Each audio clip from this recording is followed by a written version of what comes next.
Hello, this is Storybooks channel. New videos are posted every day. Subscribe and click the bell. This month, he and his mom definitely need to pay off their housing debt. Social Security payments didn't cover the rent completely. And Mr. Jones, the landlord, had already hinted more than once that he wasn't a beggar's lodge. Molly grinned bitterly and gripped the shaft of her broom with naughty fingers. Who are she and her mom if they are beggars, and in a lodging house they will go if they can't start paying on time? Though the lodgings in their neighborhood were only 3 days a week at most, and then it's out to the street under the bridge. Welcome. This early morning was unusually Asian for a state bordering Mexico. Weather forecasters said the comparative proximity to the mountain range was to blame. But Molly was only glad of that, because from the sweltering and covering the town with a sweltering blanket of heat late summer smoothly flowed into fall, she was ready to howl afterward. Better they should be freezing than suffocate without air conditioning, she thought, which Mr. Jones wouldn't let any of the tenants install. After all, it would have raised his costs of maintaining the house as a whole, and thus reduced his profits. A girl in a pink tracksuit ran past Molly, white sneakers, headphones with energetic music, blonde hair bouncing on the back of her head.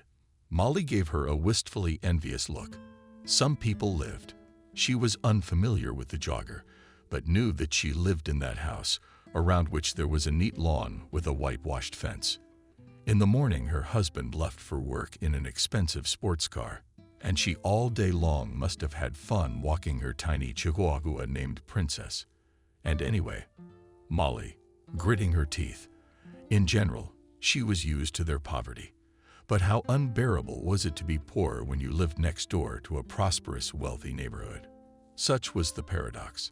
The house, which contained private apartments, the landlord, created by him under a special program of social housing from the state, wedged exactly killed clay bowl in the middle of the table server china into this neighborhood.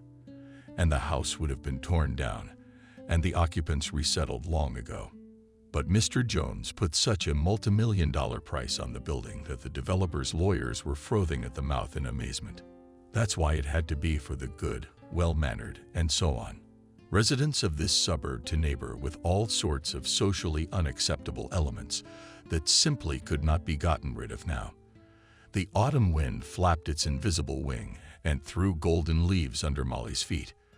The girl energetically worked with the broom. Yes, the morning was wonderful. The sun was shining. It was Saturday on the calendar. And when Molly was still a baby, and it seemed like an eternity ago, on weekends she and her mom would go for walks in the park. And once they even went to a traveling circus. The girl forever remembered the sweet aroma of cotton candy, roasted nuts, and popcorn. Yes, she and her mom had been happy once. It seemed like the American dream was coming true. After all, what is it not a fairy tale if an ordinary orphanage wins a green card and can go to America? But Molly was born not here, but in Russia, where her father also stayed, who did not need a pregnant mistress. Molly knew. Her mother once thought that all Americans passionately need a Russian wife. And that's why, by the way, much of the meager savings that remained after the move, she spent on a marriage agency. But it turned out that there is no hype around Russian brides, and certainly no one wanted her.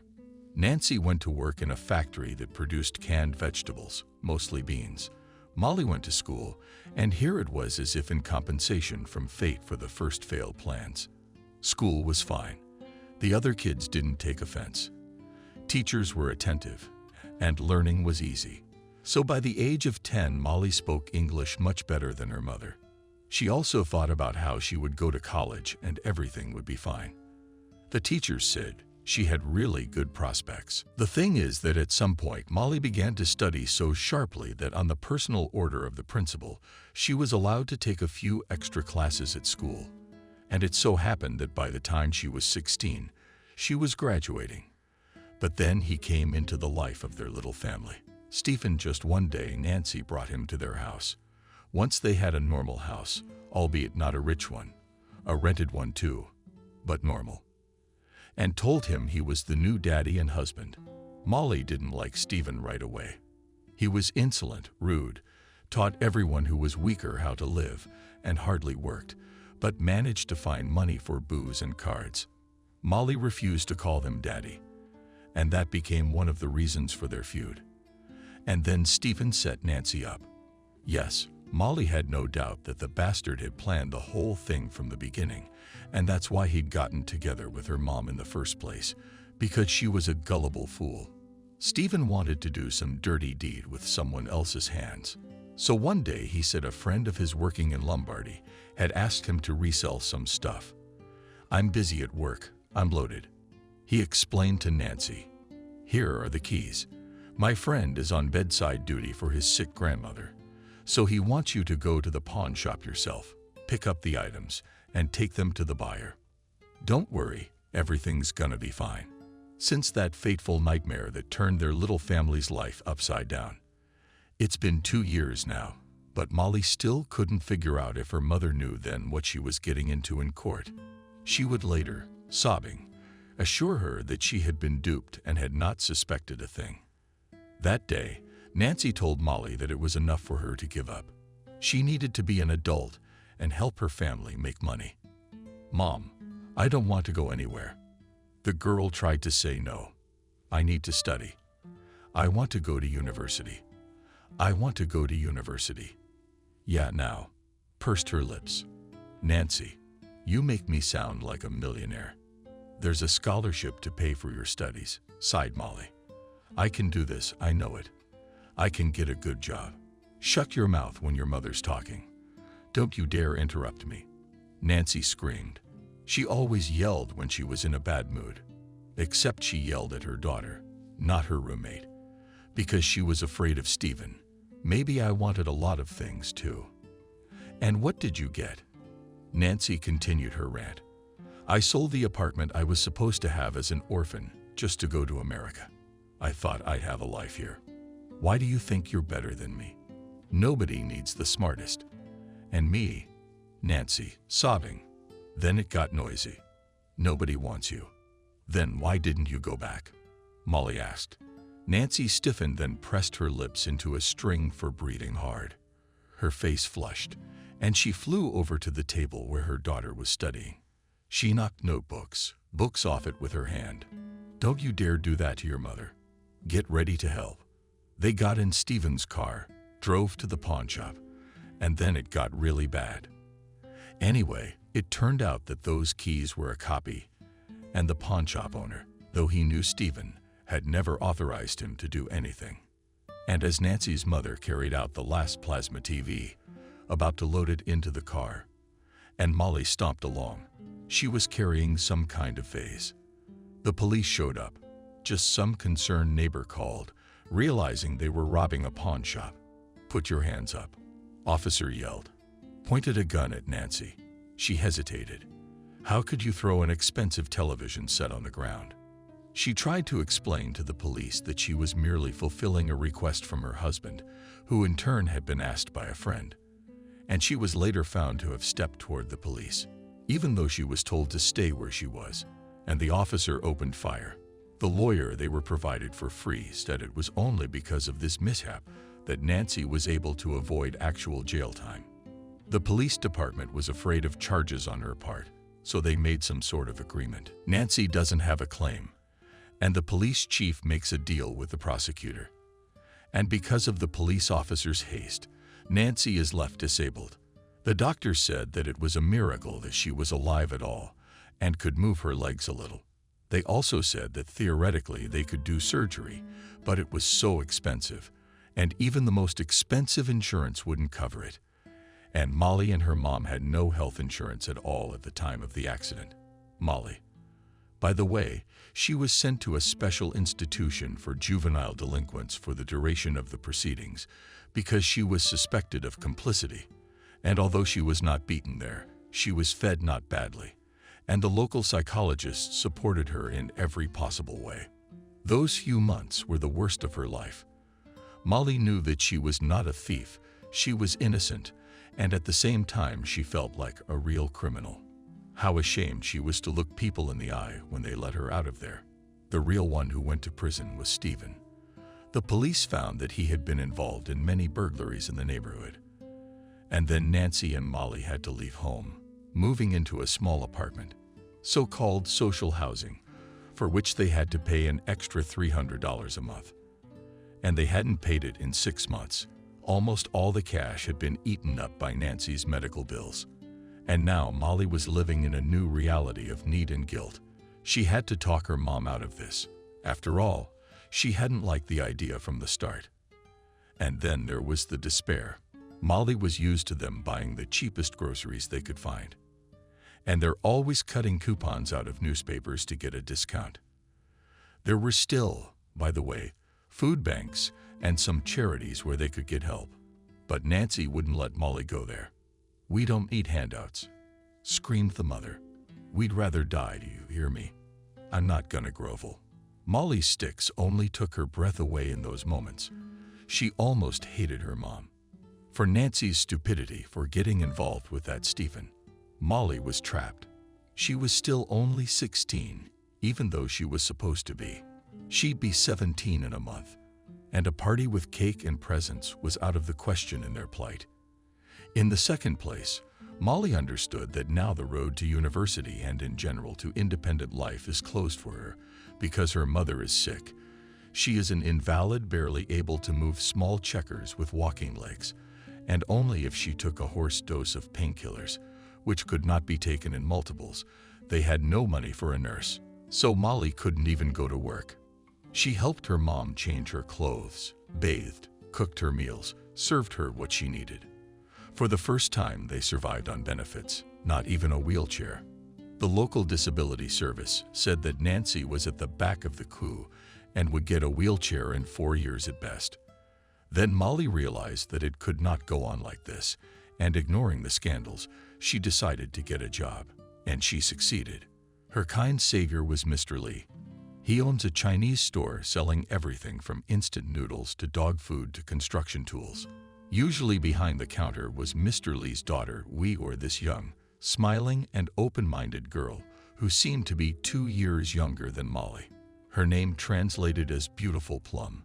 They became fast friends. Sometimes, looking at how communicates with mom and dad, how they are close, love each other like a real family, Molly felt heartache.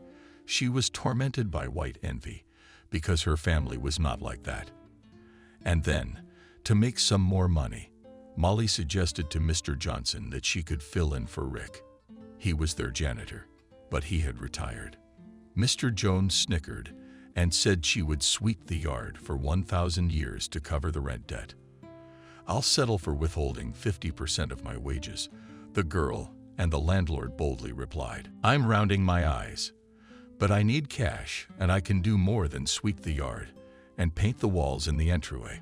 I can trim those bushes, get them in neat shape." Jones chuckled something about being cocky and savvy beyond his years. He agreed, and Molly had a plan ready. Yes, they need to pay their bills, of course. But Mom also really needs a wheelchair. Then she could get out for walks, and it would make her feel better. In addition, Mom will be less burdened. Molly will be able to get to the toilet, to the kitchen. Anyway, it was a necessity. "Look, guys, who do we have here?" A mocking voice brought Molly out of her musings on life, and she threw her head down. Immediately, paint rushed to her face, and her heart pounded faster. Just like a bunny who spotted Alice coming. "What are you doing here?" Mary Archie Stone spat through his teeth on the ground, under the girl's feet, and grinned broadly. "So the janitor did. When are you gonna get that white trash out of here?" Archie was a local boy, from a good, not poor family. I think, as Molly knew, he was about 17. He was also a bully and the leader of his own little gang.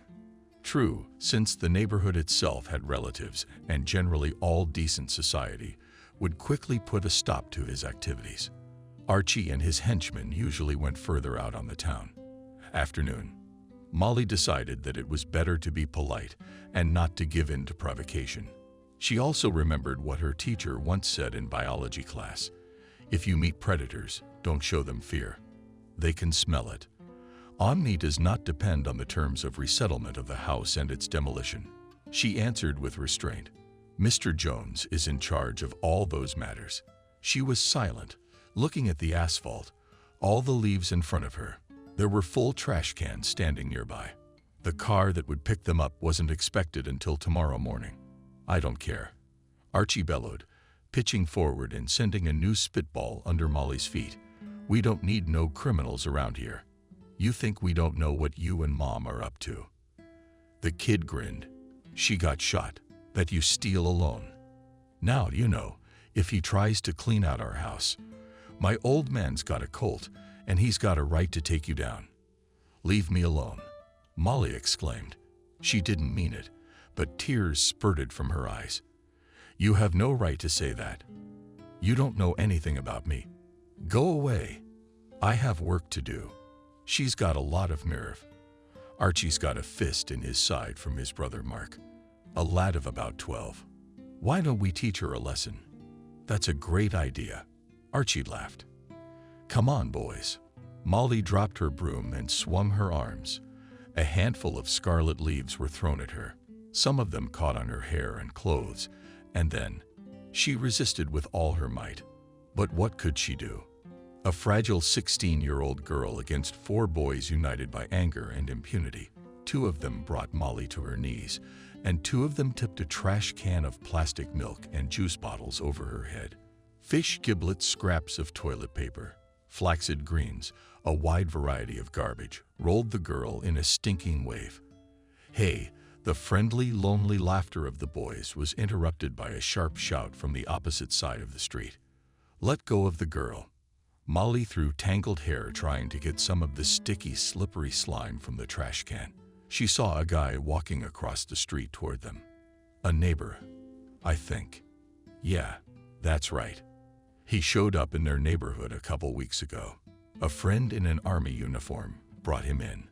He helped carry this guy's stuff into the house because this still mysterious neighbor limped badly on one leg and even used a cane sometimes. The house he moved into had been empty for years. And this guy, what was his name? Molly didn't know, but right now he was rushing toward her. And next to him was a German Shepherd dog. Mind your own business. Stepping up from the teenage gang was Mark. He was the smallest of them all and made up for it with a twinge of aggression. But the neighbor with the dog just ignored him. Apparently, he already knew who the leader was. One more moment, and he got Archie's arm. So the kid howled in pain. I see your parents made a mistake in your upbringing. In a quiet, commanding, and steely voice, the strange neighbor said, but that's how I remember them. You know that only losers with complexes who are nothing of themselves attack defenseless people in a mob. Archie Hanna, and honestly trying to free himself from a powerful grip. You don't know who you're messing with. Oh, believe me, I know perfectly well, grinned the boy. Your grandfather, Gregory Stone, is like this. Director of a summer camp for troubled teens. I know him, and I think he'll be thrilled that I'm going to tell him about you and show him. I videotaped the whole thing. You're lying, Archie muttered, but he wasn't sure. You didn't videotape anything. You're just intimidating me. You're risking a test. The neighbor raised an eyebrow. Here's the thing, guys. I know where you live, and me and Lulu. He nodded at the sheepdog. We ain't afraid of that kind. And we can give each and every one of you a hard time. But I also know you can't be rehabilitated so easily until you've had a good thrashing. They won't let you pass like the flu through the center. So I'm not gonna lecture you on the nature of good and evil. I just need you all to apologize to this young miss and stay away from her. I see. 2 of the gang protested languidly, but Archie, whose shoulder looked like it was about to pop out of joint, yelled at them to do as the man ordered. I apologize with a sour face, Mark said. Behind him, 2 more kids repeated the same. Finally, Archie himself apologized to Molly. The free neighbor let go of the bully so sharply that he almost fell, and then, accompanied by his henchman, looking back with a mixture of fright and shame, Archie ran away. How are you? Asked the neighbor to Molly, who was still sitting on the pavement among the slop. "Thank you," the girl mumbled. "Give me your hand." He held out his palm to her, and she leaned up. "Alex Milton." He introduced himself. "Molly," she said, and then added, "But that's it. My name is Molly." Alex repeated, thoughtfully, as if tasting her name is very beautiful and unusual. "You are not Native American." "I'm from Russia," answered the girl. "My mom moved here a long time ago. And ours kicked our nose out." "Thank you very much." Oh, she swayed slightly. She was dizzy. She must have been nervous. Also, her forehead felt oddly wet for some reason. And his tentacles. Molly ran her hand over her skin, looked at her fingers, and gasped. The tips were stained scarlet. "Are you hurt?" Alex exclaimed. And before Molly could react, he reached for her, brushing her bangs off the girl's forehead. "Damn it." "Well, who did it?" he hissed angrily. "They didn't touch me," she hastily explained. "For some reason, suddenly for the passage, for the safety of the bullies. If this type with the features of the terrible night decides to find them, chase them down, and will undoubtedly succeed in doing so." Buck fell out of buck with everything else. She nodded down at the shards of glass jar, the sharp edge of one of which had ridden over Molly's head. "You need to go to the hospital," Alex said. "Let's call your parents." He frowned when she shook her head. "I live with my mom, my dad doesn't." "Then we should call your mom." "Phone. Or shall we walk you to your apartment?" "No, sir. I mean Alex." Molly smiled shyly. "Thank you. I don't know how to thank you. But I really don't need to go to the hospital." Molly wasn't aware of this. Should there be free care in cases like this? I guess even without insurance, she wouldn't have been kicked out the door. But even more than that, as creepy as it was to admit it, she didn't care about her own person. Lately, she had been perceived as aloof, as if she were a doll with arms and legs, capable of representing the primitive life of a human being. Molly looked around absent-mindedly. The trash would certainly be picked up now. But how to get home like this? Mom would ask questions, and Molly would rather go under than tell her what had happened. She must have gotten that look on her face, because Alex suddenly said, "Let me help you out here. And then are you afraid to go home?" "As you guessed," she squinted. "Actually," he chuckled, "you just whispered under your breath. What's Mom gonna say?" But she did. She shrugged and started picking up the trash. "Why did you bother?" "Water." Distracted, Alex smiled. It was a spontaneous act of anger. "From individuals with nothing better to do. Or do you have a serious conflict? When you go to the police, will I be a witness?" "No." Molly's eyes went wide. She turned pale. "Not to the police." "Okay," he replied, after a moment of ruling between them awkwardly in silence. "No police. So you've recently moved here?" she asked, to keep the conversation going. "Lulu and I are going to live here now. At least for a while." "Would you bow with your foot, sir?" the girl said shyly. "I don't want it to get more sore from fiddling with me." "It doesn't hurt much anymore," Alex answered. "But the doctor says that you have to use the cane for at least another year." The compound fracture broke like a lollipop. Pardon the details of the cough. He awkwardly. "No, it's fine.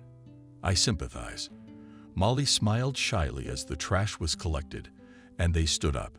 An awkward silence hung between them again. "I'm not really a janitor," Molly said. I mean, I don't do it all the time. I want to go to college." "Good choice," smiled Alex in a friendly way.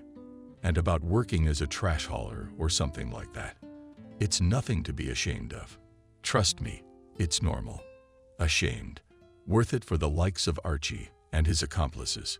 "Yeah, I know." The girl averted her eyes.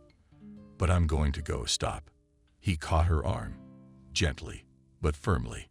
"Your wound. If you don't want to go to the hospital, you should at least have it treated. Do you know what I mean?" Molly's lips trembled. She wanted to say that she understood and wasn't stupid. She could also say that she didn't have a first aid kit at home and didn't have the money to go to the drugstore and buy what she needed. because Mr. Jones wasn't due for his paycheck for another week. In the meantime, she and her mom were living on what was left in the fridge. What about going to the minister or asking for a loan? He wouldn't say no, that's for sure.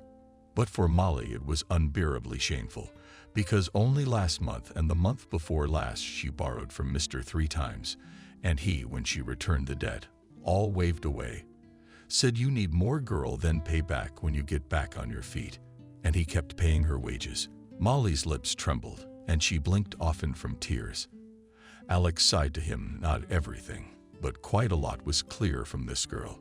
She's clearly in a tight spot, and she doesn't feel like going home right now. Naturally, she feels just plain disgusted.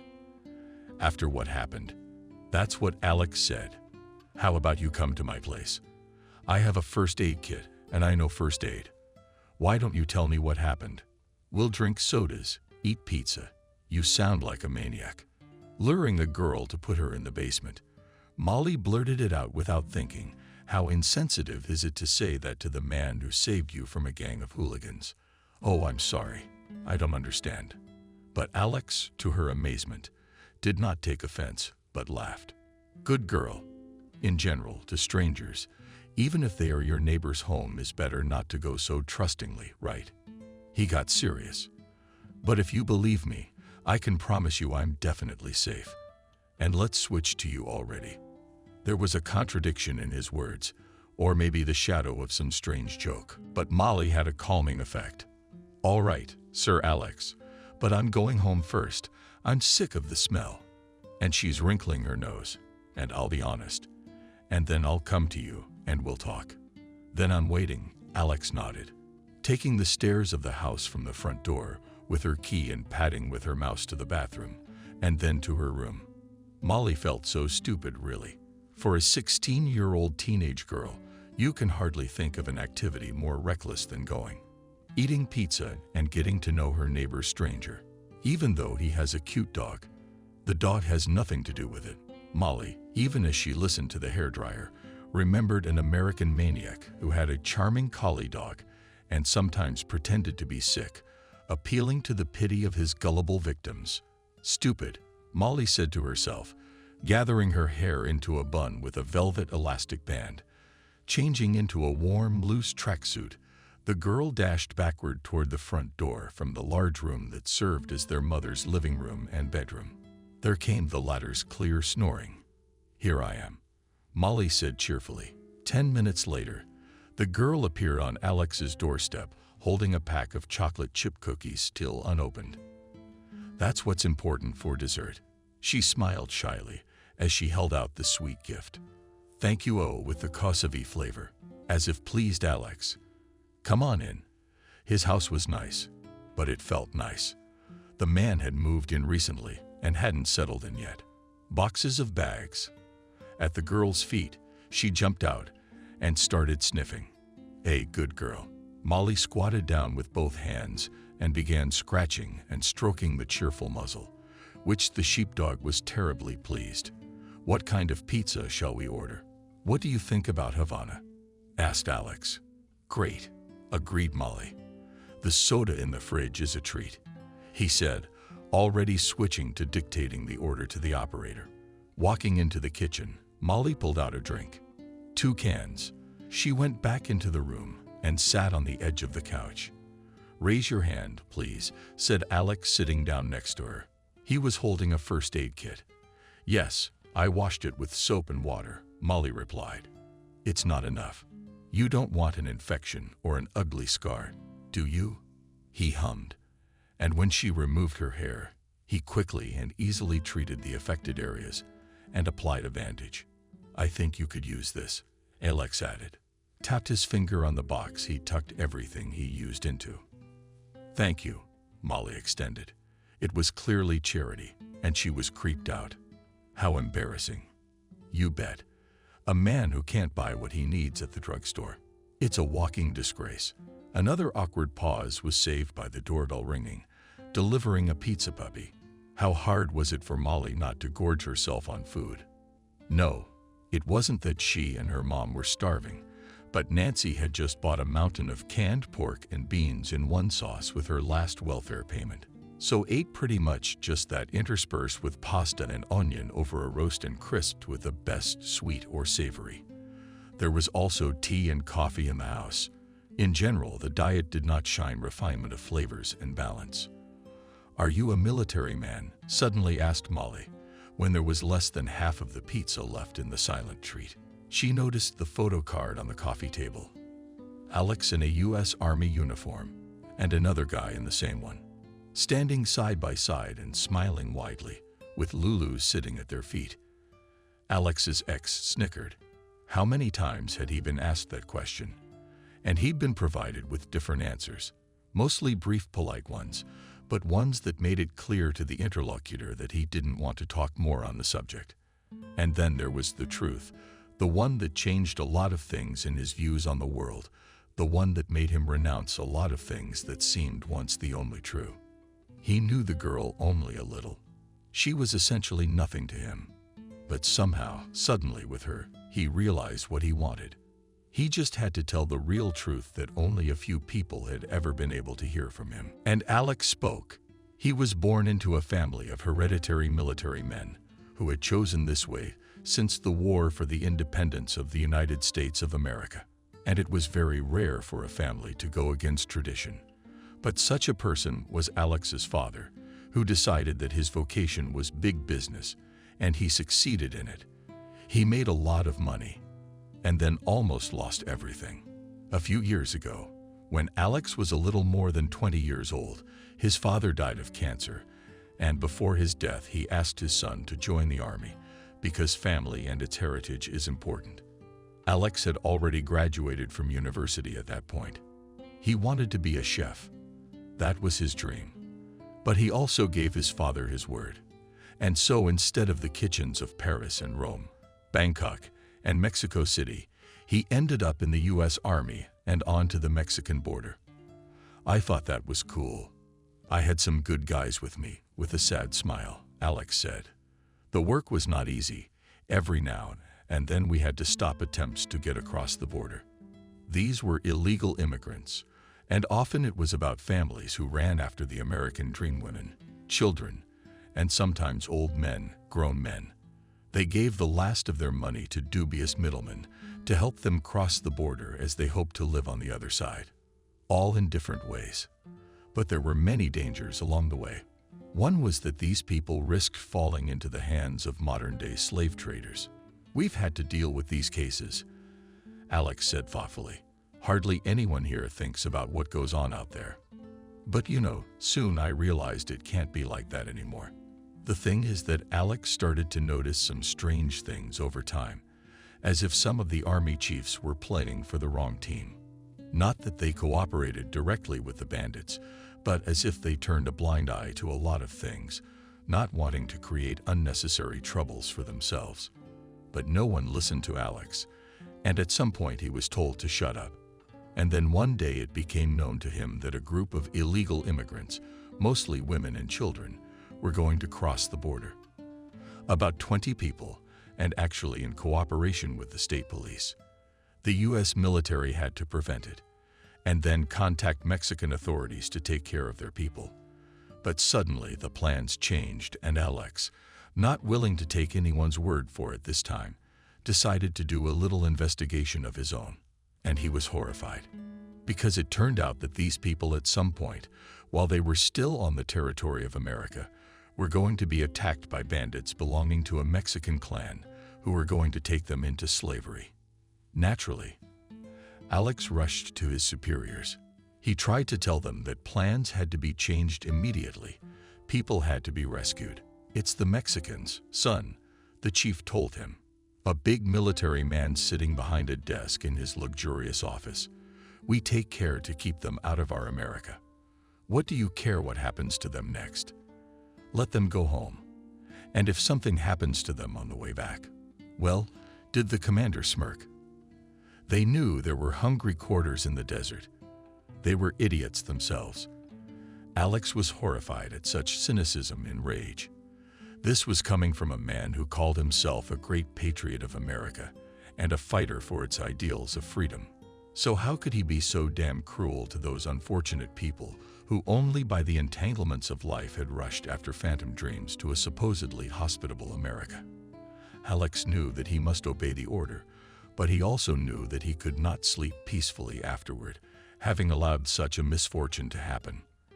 And so, accompanied by his friend, the man from the photo, his name was Mike, Alex, under the cover of night, went into the desert.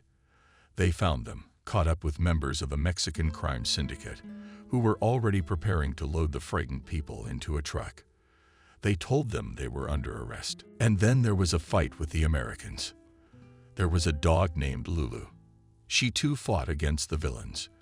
But Lulu was badly wounded, and as a result, no matter how hard they tried afterward, the vet's deafened LO in one ear suffered then, saving the dog and its owner. Alex and Mike were not idiots, realized that alone here nothing cannot be solved to the end. That's why they called the Migration Police, as well as the FBI, and soon the help arrived. Unfortunately, almost all the bandits managed to escape, and the rest were seriously wounded and said they would sue the American army for shooting them, and in general not just try to stop them, but beat them up heartily. But Alex and his friend were ready to go to the end. In fact, they didn't expect to be declared heroes or to be even grateful. They just did what they had to do. But it came as a real shock to everyone. The fact that they, it turns out, now became even more guilty of having left the base unauthorized, attacked the citizens of Mexico. Alex and the boys were told that they were in big trouble, that they were going to be court-martialed. They were told they shouldn't have gotten involved, that they were interfering with some big investigation, and that if the bandits hadn't been spooked, it would eventually be possible to get to their big bosses. But Alex didn't see it that way. How could one know what was going on and not interfere? Call, allowing innocent people to be taken like cattle and sold like cattle. He was shocked, and for some reason he didn't believe that the Mexican authorities would have released the captives. But later, and then Alex thought, even if they would have released them later, what could have happened to defenseless children and women in the meantime? It was scary to think about. In general, the situation was the most difficult and gloomy. But suddenly, it turned out that Mike had some very good big connections. As a result, the friends went to a special agreement with the authorities. They tell everything they know about this human trafficking story, and they get almost nothing for it. But Alex, as the main instigator, had to leave the army. And he agreed because he was ready to resign. Disappointed with the U.S. Army, his friend Mike, who was an army doctor, said he was going to retire too, just a little while before he retired. Alex spent the next few years traveling around hospitals. Many doctors said he wouldn't be able to walk at all, but there were those who took on the difficult fracture. Work as a cook, of course, he could not, but he managed to run a cooking block, which brought some money. And then there were the payments from the fund left by my father, almost all of which went to terribly expensive medical treatment. This house used to belong to my father, Alex said. He started by selling real estate, but he lived in this house himself, so he never sold it to anyone. It was a memory of when he was young, when my mom was still alive. Alex looked Molly in the eye. She died in childbirth. "I'm sorry for your loss," she answered, quietly, and thought about the fact that no matter how hard it was for her, but just how lucky she was to have her mom. True, she didn't have a father as caring as Alex, so they were kind of alike. Neither of them had a full family, and yet they were so different. How did your family take it when you left the army? They know what happened. Not everyone knows, and not everyone has accepted. Grinned sadly, Alex. We don't talk much. I don't blame them. It's the way it is. Sometimes you need to separate from your family, but still be a part of it. It's hard to explain. Well, now he waved his hand and glanced at the last slice of pizza in the box, moving it over to Molly. Here you go. I don't have much of an appetite. Now I just want to figure out what to do next. I want to get my leg all sorted out, and then maybe I'll sell the house after all. My dad said it's up to me. I'm gonna go work as a chef after all. Or maybe I'll open my own restaurant in Florida, just for tourists and locals. Nothing fancy. I want to be able to do a little more of everything myself. Something homemade, you know." Molly nodded. She talked to a lot of people, of course, and to her neighbors, but she had never had such frank conversations with anyone, except Mr. He often spoke of times past when he was a boy living with his father and grandfather in Hong Kong. And Lisa, she was an old lady, an immigrant neighbor from Poland, who still spoke almost no English. Molly often dropped by to help with the cooking. Mom, by the way, didn't approve of these visits, but Molly didn't care. Lisa was partly a substitute for her own grandmother, whom Molly had never known. And now, sitting next to Alex, scratching Lulu behind the ear, Molly talked about what was troubling her, what she was living. She opened up to him about how she'd had high hopes, and then everything had crumbled. How difficult it was now, and how sometimes it seemed to her that there was only the blackness of hopelessness ahead. "You and I have been betrayed in some way by the system that we believed was supposed to protect law and order in America," Alex muttered. "Drink." He gently touched Molly's chin with his fingers, lifting her head and meeting her gaze again. "But life goes on, you know. We don't have to give up. It can still be okay." "I'd like to believe it would." Sadly, the girl smiled. They talked some more about little things, like how Lulu likes to play in the dog park, and what the town was like in the olden days. And among other things, Molly mentioned that she and her mom had once been to a traveling circus. "I've never been there," Alex said, "but everyone seems to say the same as you, that it's something magical. I think we should go." "The traveling circus, but they've disappeared. But some of them are still traveling," Alex smiled. "The ghost moon has come to us. We have a traveling circus in town." Molly gasped. "And you missed this news?" Alex raised his eyebrows. "They've put up a tent in the parking lot on the outskirts of the city. They've been here since a week, and they'll be here a little longer. Look, his eyes are screwed up. Why don't we go together tomorrow night?" "Yeah, it'll be fun," he added, noticing Molly's hesitation. This invitation was like a gust of fresh breeze for her. Really, what else to do after Yuli's shift, sitting around all evening, listening to the TV blaring? Nancy liked to have a quiz night. This was not at all to be desired, so Molly decided to be cheeky. Tomorrow, she would ask Mr. Lee for a couple of $12 in advance, just enough for a ticket and something to eat at the circus. "Deal," she said. Alex. When Molly got home, she did the same thing she always did to make dinner. Took care of her mom. And then, plucking up her courage, looked through the stack of emails about overdue bills and sorted them into 3 piles. Resolve urgently, probably be able to negotiate an installment plan. And something that could be ignored for tomorrow. For now, she had to get up early. So Molly decided to go to bed early. And what was surprising this time, she wasn't even disturbed by the loud sound of the TV. And the dream she had that night was amazingly strange. Molly saw herself as beautiful. And judging by the look of the people around her, her own specially styled hair, it was the 1930s. She was a horsewoman in a sequined red dress rushing on horseback through the arena of a traveling circus, and the audience squealed with delight. And then her horse was lifted up under the very dome of the tent, and there they had to walk on a thin rope. And in Molly's dream, it seemed to be business as usual. She went, rubbed at the horse with her heels against its flanks. But the mare suddenly reared up, gave a shrill neigh. And Molly realized in horror, someone had cut the insurance, and if they started to fall, they would crash. Terrified, she whirled her head around. For some reason, the lights in the circus began to kick, kick, kick, and the screams of the audience were replaced by some kind of evil laughter. And suddenly Molly saw the circus owner below her.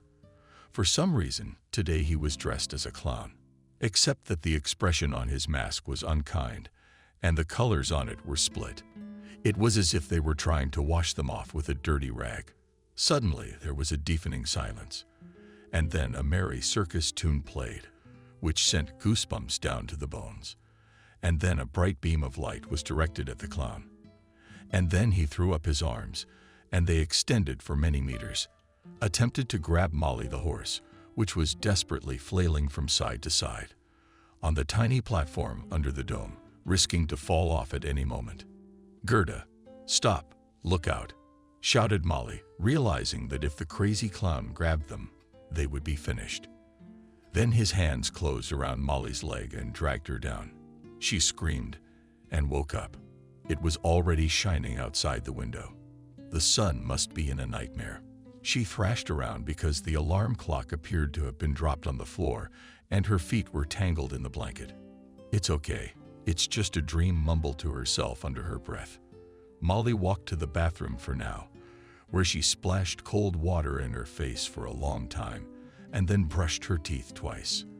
The taste of roasted peanuts and cotton candy stuck in her mouth just a little bit, reading the entire space in a nightmare. The circus. Well, of course, she just now remembered that she and Alex had agreed to go there tonight. Might as well back out.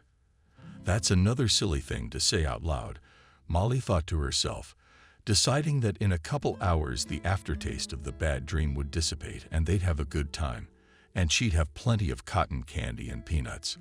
Make breakfast for Mom and make sure she takes all her meds. Nancy has been grumbling lately that she is hopeless and all this fiddling is for nothing.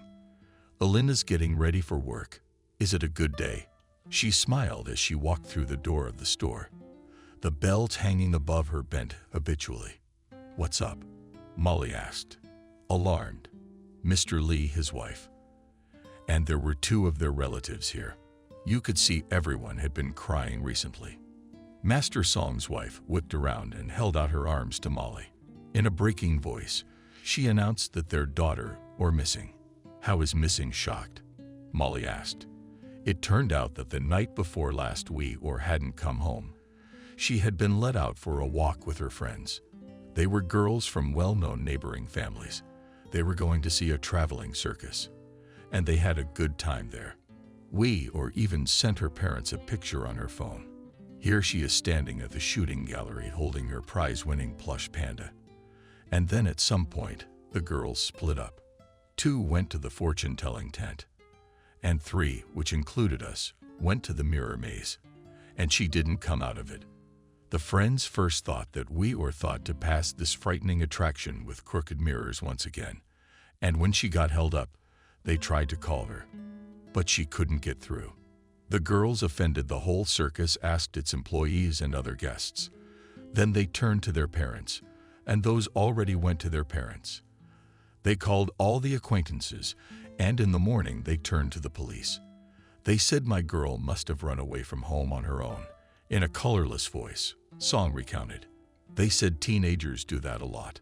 But our kind or not, she could never run away with any guy. She was learning my sweet, kind Weor. It was only yesterday evening that the police deigned to take a missing girl report. And that was only after Mr. Lee reminded them that his daughter was a minor. The cops went to the circus, talked to everyone there, including its owner, one Fred, nicknamed the Laughing Ghost Clown. Yes, the circus owner was also its main clown, and his act closed each show. Fred expressed sympathy and added that his circus, his brainchild pricelessly different with an impeccable reputation, and this whole investigation could interfere with his business. So unless the police had a warrant for all this activity, they'd better not interfere with the show, and especially not hold up Ghost Moon any longer at all, because the circus was planning to leave for another city soon. And I thought they'd be with us for a long time, Molly said. Strolling circuses don't have to keep promises. Minister Lee shook his head. I guess they can't collect much here. So they're in a hurry to go where the public will like them better. Molly, my dear. The elderly Chinese man shook her hand warmly. The store is not open today, so you have the day off. With another expression of sympathy, Molly went outside. The good mood was washed away like rain. She had always been her best friend. And what could have happened to her in such a crowded place? Molly absent-mindedly walked home. Where else was there to go if the workday was canceled, when suddenly, walking through the alleys, she suddenly noticed a strange picture. Actually, There was nothing strange about meeting one of those bully boys. Molly would have preferred to leave as soon as possible to avoid being seen by them. But right now she was witnessing a strange sight. Archie's brother was standing in the alley, pounding his fists into the brick wall, swearing foully. "Hey, are you crazy?" Molly threw herself at the boy, grabbing his arm. Knuckles cracked. Marks on the wall. Kids had some serious healing time. "Are you doing this?" And she, grabbing him by the shoulders now, turned him around to face her and gave him a gentle shake. If Molly were asked what she was doing right now, she wouldn't be able to answer. Why would she even care about the man who, along with the others, was bullying her? But maybe the point was that this person was still, in fact, young, only 12 years old, and the fact that in his scolding, interspersed with his sobs, you could hear the genuine desperation of a man whose life had suffered something terrible. Mark froze, rounding his eyes, clearly shocked by her interference. "None of your business," he shouted and pulled out of her arms. "Leave me alone." At the last words, the boy cried again and began rubbing his eyes angrily with his fists. Archie's brother. Brother is missing, and no one cares. A vague bad feeling stirred in Molly's chest. "What do you mean Mark's missing?" Looked at her Volchenko from the underlying stocking schmug bent nose and spoke. It turned out that 2 days ago, Archie went on a date with his school girlfriend to a traveling circus. And there they had a falling out. He thought she was flirting with a magician. They went their separate ways. Then the girlfriend decided to reconcile, but she couldn't find Archie. It was like he'd vanished. She ran around the circus until it closed, but all she could find was his cell phone. He'd dropped it by the old cages. They used to hold tigers and other animals. But ever since the Animal Welfare Act banned traveling circuses, they've been empty, and now only animal figures made of papier-mâché and fake fur sat in the cages in the ghostly moon. Dad and the police think Archie's in trouble, so he ran away. He'll do time and come back. Mark finished the story, but he didn't. He was stolen by an evil clown. What clown? Re-questioned Molly, who had a bad feeling.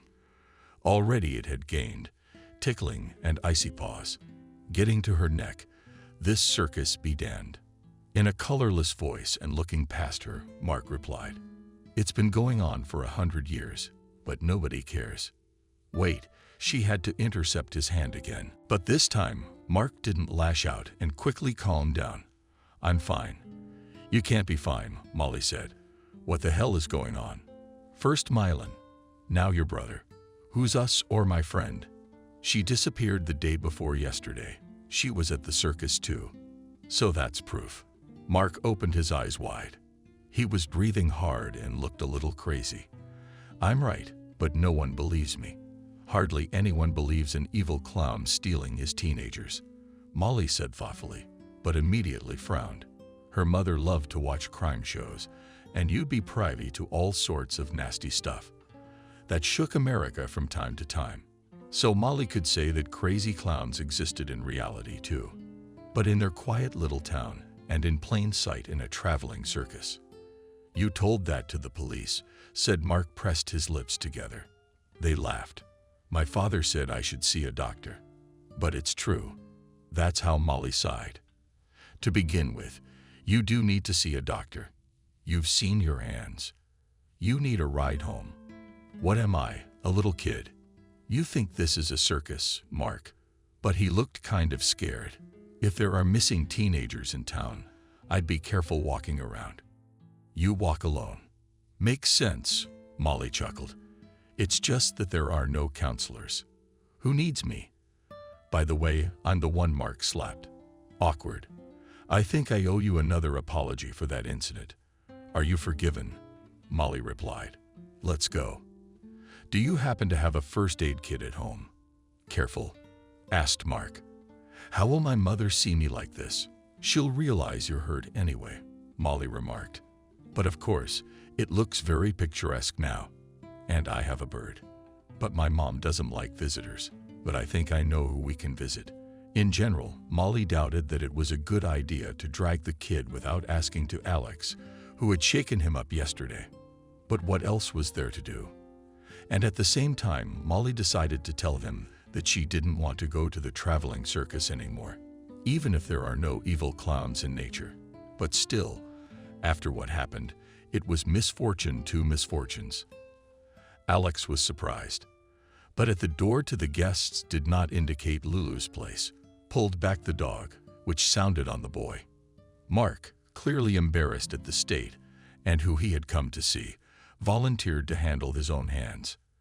But after nearly knocking over the bottle, Agnes on the couch, Alex told him to sit still and quickly deftly covered both hands under bandages. Pizza like a mouse was not offered, but brought 3 cans of fruit soda from the refrigerator. Molly excitedly recounted what had happened, and I knew they wouldn't stop at one person. They always do, Mark blurted out. Look, I understand what's going on with you, Molly said. But to believe it seriously. Wait a minute, said Alex. He looked at Mark carefully. Can you explain in detail? What's the story with the damned circus? What do you believe him? Molly rolled her eyes. Boy. Meanwhile, with hands trembling with pain and excitement, he unzipped his school backpack and pulled out a folder, opened it, and dumped it on the coffee table. Calculus scholarly notes, worksheets, and copies of some ancient newspaper articles. Here Mark began to explain, going through his wealth. Last year, we were assigned to write something on the history of the city. I thought it would be cool to make the subject the 1920s. Jazz and gangsters and all that. And then I found this. I poked my finger into the yellowed from Time, or rather, his copy of the newspaper. It was an article that told of the disappearance of the 2 children of 14-year-old twin sisters April and Peggy. They had disappeared in 1925 when they had gone on a holiday to the fairgrounds, and there was a traveling circus nearby. It's not the only case. It's hard.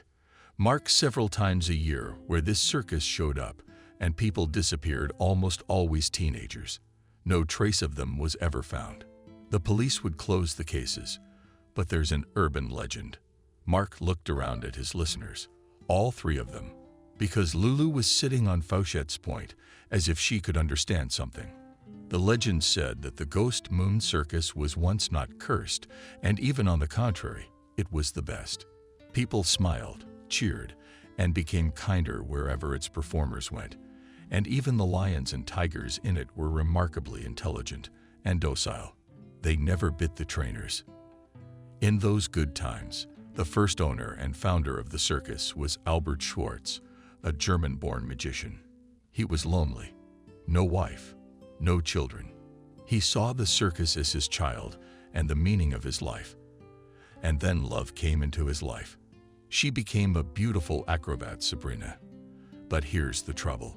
She joined the circus not alone, but together with her husband, tamer of predators named Jack. Jack was a sweet, but just plain saintly guy, and he didn't notice the romance that had erupted between Sabrina and the owner.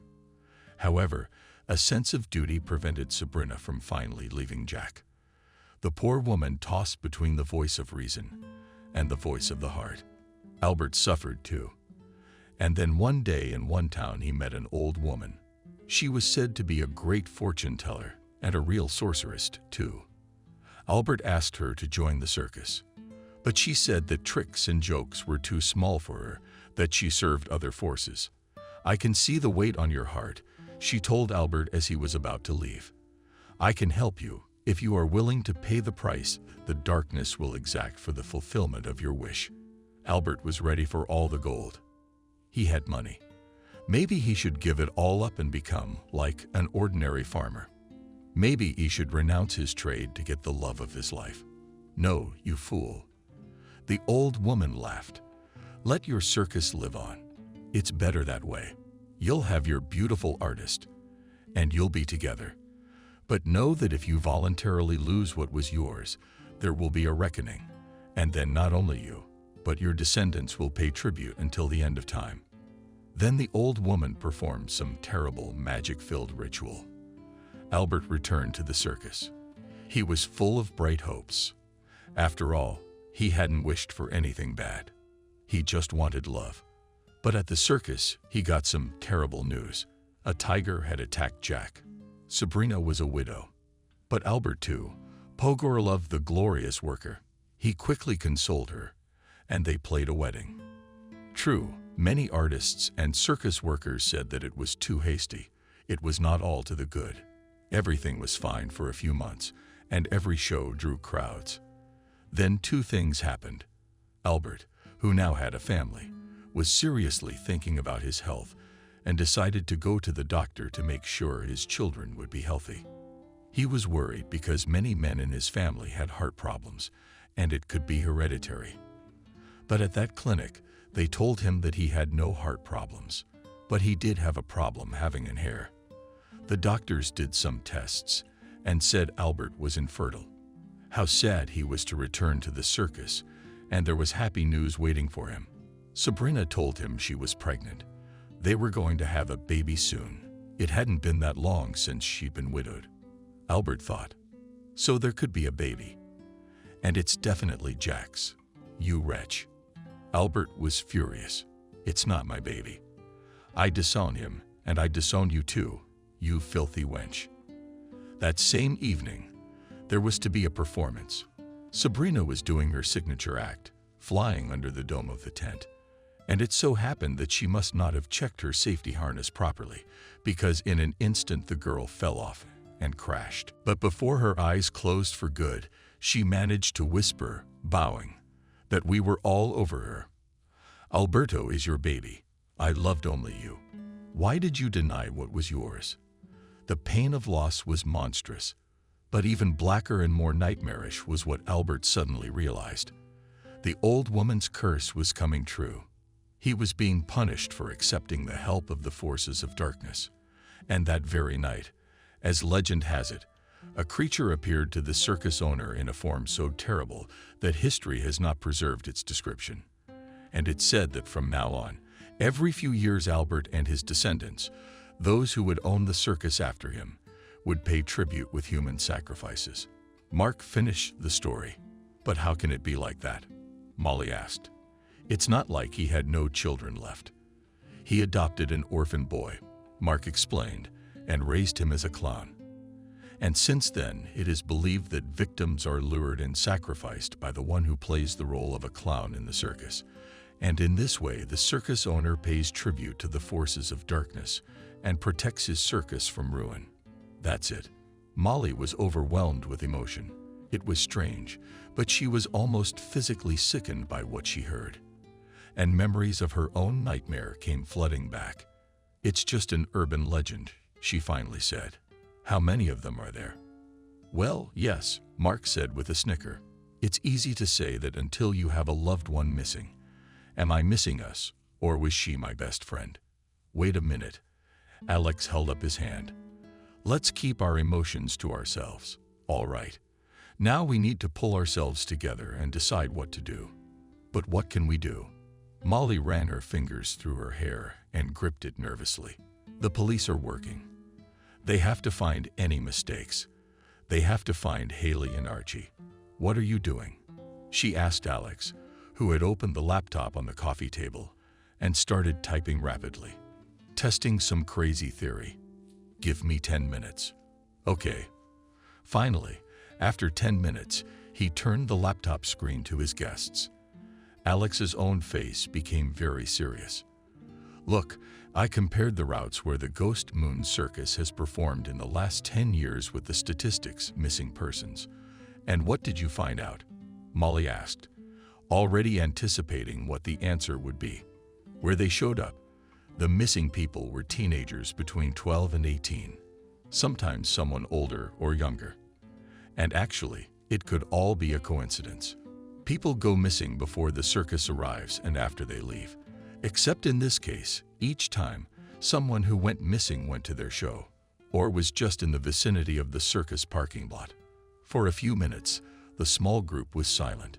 It was broken only by Lulu. The dog retreated to her bowl of dry food. Of course, I could turn all this over to the police, said Alex thoughtfully. But as you understand, they are unlikely to like the version with a long-standing curse of a traveling circus and tales of sacrifice. But I can also try to figure it out myself. That's what I'll do. Alex stood up, and now his face expressed determination. In the evening I'm going to the circus. I'll see how it is. I'll jump in with you. Mark, you're not going there alone, Molly exclaimed. It might be dangerous. I'm going with you. Are you? She pointed her finger at Mark. Go home and stay home tonight. Why does a girl have more right to do that than me? Pouted the kid. I'm almost 17 and you're 12. So what? I'm the best Boy Scout. That's what Grandpa says.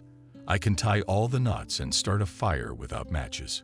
Good for you, Alex, patting the kid on the head, but he dodged the angry wolf. But she's right. Children don't belong there. You've already helped us a lot by telling us everything. And you. All right. Alex nodded to Molly. But you'll stay out of sight and go away and call the cops if I tell you to. Deal.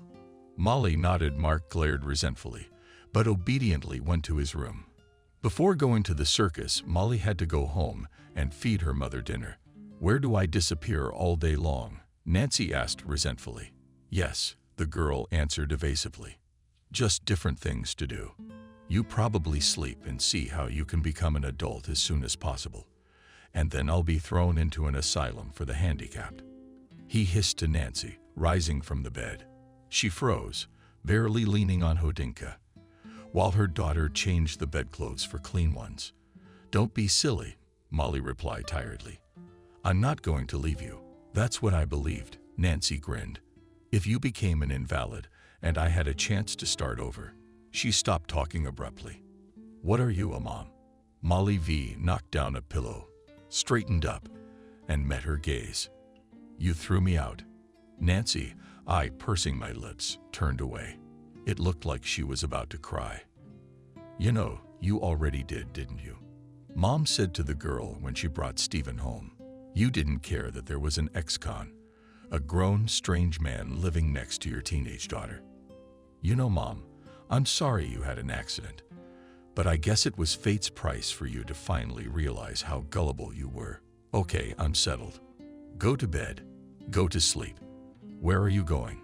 Nancy stretched out in a completely different tone. She lay down and now began to make herself comfortable. Where are you going at night, daughter? I'm going out with a friend, shouted Molly already from the corridor. Threw on over the net dress, jeans, her jacket. Daughter, don't go, came the voice of Nancy's mother. She was crying again. Don't leave me alone. What friend? Don't go anywhere. Stay. Molly tried not to listen to it. She left the apartment, locked the door on the key beside her mother. The phone was left on the table. A thought flashed. If she didn't come back, if all this nonsense with the circus curse and the clown maniacs turned out to be true, Mom could call the landlord to open the door from the other side. Hold on, or am I going to go looking? Molly whispered, heading downstairs. Just 2 steps later, the entryway door swung open. She stepped out into the street. The air was noticeably cooler. Scents that spoke of the imminent fall were carried in it. The sun was already touching the horizon in a ruby scarlet ball. Preparing to duck behind the mountain range, Molly smiled. A perfect evening to go to the traveling circus and get as full of cotton candy and roasted peanuts as the last time. If Molly had come here for any other purpose, just to have a good time, she would have gasped with delight from the first step into the world of Ghost Moon. Holding hands, she and Alex walked through a gate that depicted the giant open mouth of a werewolf, who glared at every visitor with light bulb eyes and laughed ominously. Lulu was against her custom. She was an obedient, intelligent dog and needed no restraints whatsoever. She was out now, nodding at her master's feet on a leash. It had to be. That was why she seemed so tense to Molly. Or the dog felt angry. Not that Molly was ready to actually believe the stupid scare story, but something evil was definitely going on. Strawberry or vanilla? Alex's question brought her out of her reverie. They stopped at a tent selling cotton candy. Strawberry was Molly's answer. What, she noted after a moment. To say the least, and they make a good one here. It's the best I've ever had in my life. Circuses like this used to be sometimes the only entertainment in the provinces. Alex, bearded women, snake men. The heaviest man was a female mermaid, and there were all sorts of outlandish ones. Some were real, of course. A developmentally disabled person, he sighed. But there were even more who could skillfully pretend. My great-grandfather loved going to one of the last of these circuses, but it wasn't a ghost moon. Molly asked. No, smiled Alex. Something, I think, much safer about a shooting gallery. Do you want to win something for you, or shall we go? Find out from the fortune teller what's in store for us. I'm not amused. I'm not saying it's funny. He lowered his voice, but we have to start somewhere. You think this is even real? The police were probably looking all over the place. Who knows? Shook his head Alex Lulu. What do you think? He sat down in front of the dog, and with a deft magician's movement, took out of his pocket and shoved a rag under his nose. What is it? Molly asked Wanda. It's Archie's. Mark gave off his scent. Lulu might be able to pick up the trail. Although here in so many days, of course, all interrupted by other odors. Shook his head Alex. But if my theory turns out to be correct. What theory? Molly couldn't even guess how they could try to be detectives here, other than just walking around, hoping for a lucky break. You've heard of the fact that when a person is really scared, their body releases specific fear hormones. They say that's why you can't be afraid. If you meet a cunning beast, he just smells it and will realize that you are weak, that you are a willing victim. Molly nodded. She had heard something like that. And Alex continued. Turns out it wasn't just the gang she was on Archie the day the guy went missing. She was on him at the moment when the brother's father came home and gave the eldest nobody. I mean Archie a big scandal for taking money without asking. He threatened to send his son to a camp for troubled teens, and Archie was very scared. I don't think he was scared when he first came here with his girlfriend. The guy expected to have a good time tonight. Alex finally revealed his idea. But when something bad happened to him, he was probably scared. And you think we should look for the smell of fear? Molly gasped. You're a good thinker. Alex winked cheerfully at her. The cops took from the guy's parents some of his clothes and gave them to the search dogs. But it was probably something ordinary. But Bogdan Archie left it in his room. He decided that he needed to look cool for his girlfriend tonight and decided, as Mark said, to style his hair in the style of the 60s. It's a trend right now among young people. But you know, it started in the front. Anyway, that's what I want Lulu to try looking for. I want her to look for someone who is not just a guy, but someone who is literally imbued with fear. I don't know how possible that is, but there's a chance that's why the dogs haven't found anything before. Lulu girl, what do you say? Let's get to work. Sheepdog, hitherto noisily inhaling the one her canine creature, him available scents, poked loudly, pulling away from the bondage. Alex stood up, tucking the stuff back into his pocket. Look for it, he told Lulu, and she pulled them into the depths of the circus. It was basically a jumble of individual, mottled striped tents, with mobile drink and snack stands moving between them, as well as huge inflatable figures depicting characters that celebrated the ghostly moon. 10 years ago, Molly, when passing by one of these figures, had wondered how it was that none of the boys had ever gotten the hooligan idea of stabbing one of these figures with a needle. Or had they? That must have been fun. Serves them all right, she thought. If these circus performers had anything to do with the disappearance of Thought and Archie, the sheepdog deftly maneuvered among the strollers across the huge field the circus occupied. Alex and Molly followed her. But suddenly, Lulu slowed down and stared at one spot of the marquee labeled "No Trespassing Bill Bear's Property." You think it was her, she exhaled excitedly to Molly, and clung tighter to Alex's arm. She'd dropped the cotton candy somewhere along the way, but she'd already forgotten about it. I have no idea, but I don't think it could be any worse. If I ask this Mr. Bill, Alex said thoughtfully. After all, I don't think anyone here would be surprised that people ask such questions. The reporters here are probably sick of asking questions. Freud forbids us to talk to the press. A rough voice came from behind them. The whole trio turned around and raised their heads because the man in front of them was more than 2 meters tall. It was a man about 40 years old, dressed in pull-on striped tights, bald as an egg, but with a lush, long mustache. He stood with his arms folded across his chest, looking wary, threatening. At the same time, he asked Alex. The former private border guard answered taut calmly and did not look away. And she is definitely not a cop. Verzila grinned. Did you pass on a child's ticket? Little girl. Actually, I'm almost 17. Molly took a chance. Your brother shouldn't let you meddle in adult affairs. The big guy rubbed his chin thoughtfully. He's not my brother, said Molly. We're just friends. Good friends squinted at the man in tights. Reliable friends. Otherwise you wouldn't risk coming here together, knowing what they say about this place. And here Molly realized on her own skin what the expression meant. Her heart sank into her heels. She looked around, and there are plenty of people around. They can't be in danger right now, can they? Although for missing mine and Archie's, this place wasn't safe at all. Let's talk out of earshot.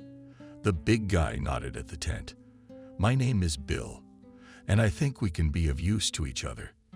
The tent turned out to be a cramped and motley dressing table, retro-style posters, a few soft peaks on the walls, a rug on the floor and pillows scattered about, some huge weights and a barbell. Part of the show, Bill explained. People are interested in looking at how the stars' real lives in the trailer. They're behind the park. He waved his hand to have a seat. He set the example by sitting right down on the floor. I don't offer you anything to drink, because you wouldn't risk it anyway. You don't know me right. He grinned. Molly and Alex looked at each other, but they accepted the invitation and sat down. Alex unhooked the leash from Lulu's collar. Your dog is looking at me strangely. Bill noticed her. Brought to your father the smell from the missing boy Archie's belongings. Alex answered, and Bill nodded. He looked very calm. In Molly's opinion, it is impossible to be calm for someone who could be involved in such a heinous crime as the kidnapping of teenagers. But for some reason, he didn't seem dangerous. I mean, he didn't seem dangerous. And Alex, he wouldn't be so trusting of someone who could be dangerous, would he? I'm glad you came, Bill said. This has to end, and it has to end now, while they're still alive. Luce and Archie. They're here, aren't they? Molly lunged forward, and Alex barely caught her in time. What are you doing with them? Wildcat stretched his lips in a smile. Bill has to be careful with her. And you think it's my fault? But you know, said Molly, who still wanted to claw at Bill with her bare hands and shake the truth out of him. I didn't care that he was 5 times heavier than she was and knew more and unfortunately didn't know what to do with that knowledge. But then you showed up, he said in a way he didn't understand at all. Lulu was quietly mesmerized. Then the time was right. Now here to explain what's going on. How are you involved in this? And how are we going to be damned here to save the children? Alex shouted in her tone. And Bill spoke. It was an alias in honor of the legendary enforcer of the early 20th century, Bill Grizzly. The real name of the man sitting in front of them was William. And he had joined the circus 2 months ago when Ghost Moon was passing through a town in Texas. William had left his father's farm, wanting a change of scenery after a rough divorce. At first everything was fine. He got along well with the other performers. And the circus owner Fred seemed like a good-natured, fun-loving little guy. But gradually Bill began to notice that something strange was going on at Ghost Moon. Sometimes, when they were on the road, they would stop for a while, and Fred would meet some strange people. To Bill, these types reminded him of gangsters. And one day, when he looked up the details of his act, Bill happened to notice Fred hiding a gun in a cache, and something told him that it wasn't a sham.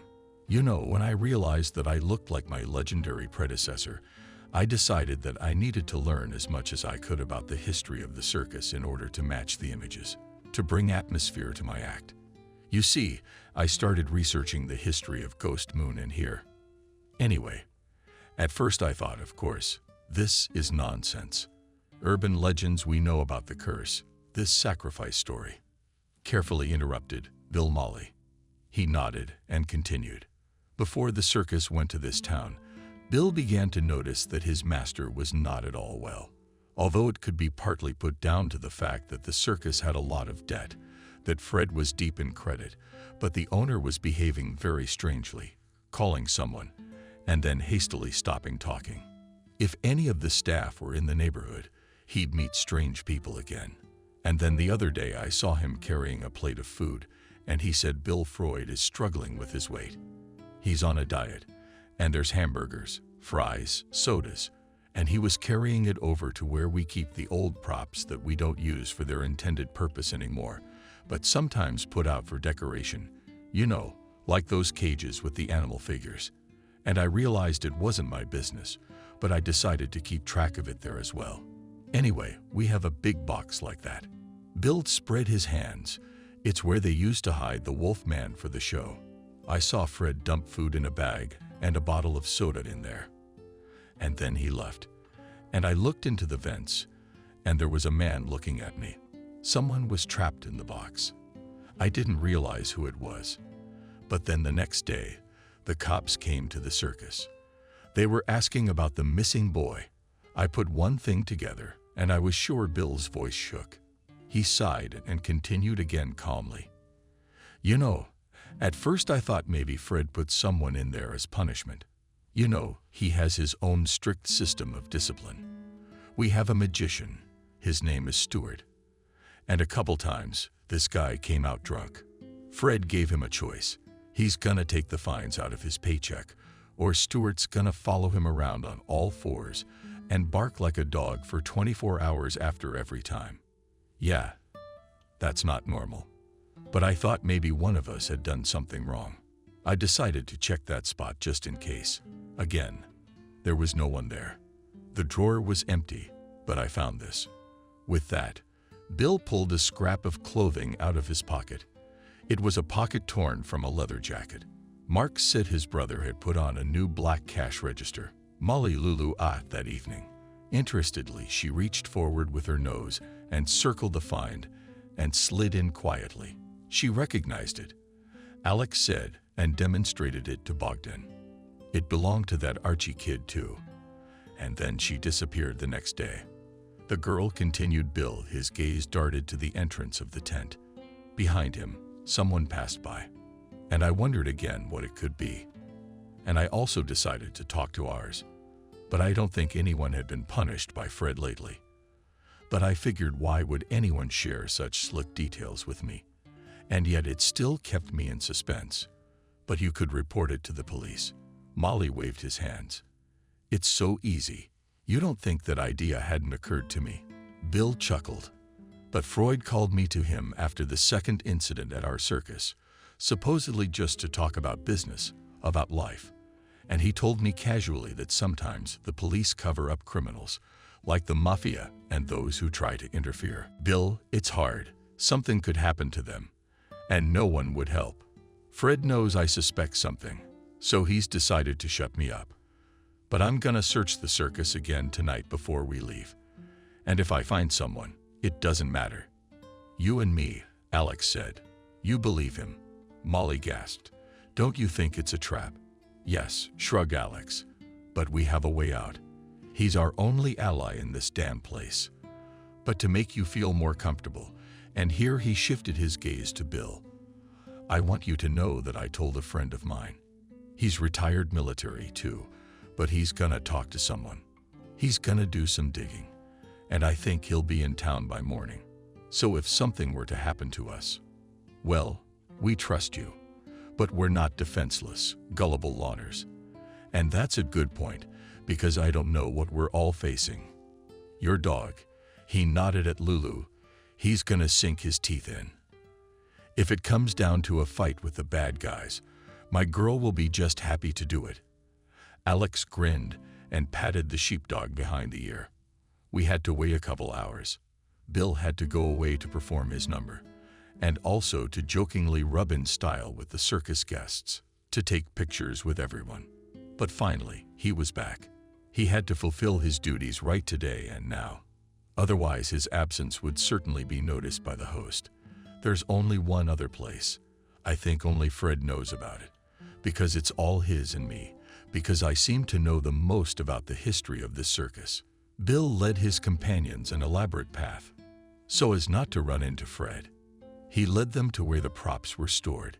You see, the motor home is a vintage 50s model. Fred said he wanted to restore it so he could drive it around the country one day when he retired.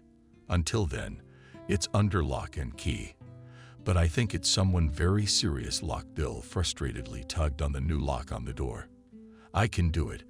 Alex pushed him aside, and then took something out of his pocket and started fiddling with the lock. A couple minutes later, there was a quiet click and the lock was opened. Hey, there's the one who looked inside first, Bill. Oh, burst out from him amazed, and Alex and Molly filed inside the van.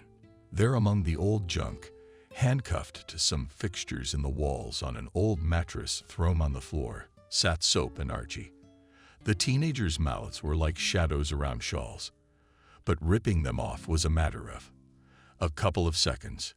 Quietly, sternly commanded the captive, "Don't make any noise." He nodded at Bill. "Friend, and we'll get you out now. Please be quiet for the babbling. I want to Mommy and Daddy. Everything will be okay." Molly helped her friend up. The poor thing could barely stand on her feet. "Can you walk, boyfriend?" Bill asked Archie. And the teenager nodded. "Where did he come in?" "Archie." "Who?" Molly asked. Fred rounded Archie's eyes. "He's always around. He's a psycho. A maniac." Suddenly, the doorway to the van was blocked by the figure of a man. "A maniac? How rude. I guess you young man never understood what I was trying to tell you." Alex, Bill, Molly, Archie. They turned around in horror and froze, because Albert was pointing a gun at them. "Listen." Alex turned to him. "Don't do anything stupid. The police are on their way." The police smirked at Fred. "These fools don't understand anything." Ah, the circus. Anything can happen in it, and to anyone. It's a realm of magic. Except Fred's face was sinisterly contorted with malice. "Who says magic is only good? Don't worry, my dear guests. By the time the police get here, there won't be a trace of you. They won't find you. I know how to hide what I need to hide." Boss Strongman, raising both hands, stepped forward carefully, blocking his new acquaintances with his own body. "You're an educated man. Damn it. How can you believe in him? Damn it." Fred asked confusedly, and his face took on a thoughtful expression for a moment. And then he laughed. "Do you think I need this couple to be sacrificed? Well, do I look like an idiot to believe in a town scarecrow? No, my lovelies. It's much simpler than that." Fred suddenly more serious. "Do you know how much a man is worth on the black market?" "I do. You know, I was shocked when I found out how my dad, and my grandfather before him, kept Ghost Moon afloat. Turns out, all you have to do to keep things going is catch a few idiots a year and then sell them." "You're a scumbag," Alex hissed. "I've known people like you, and believe me, you're idiots. Sooner or later it's going to end badly." And another naive one shook his head.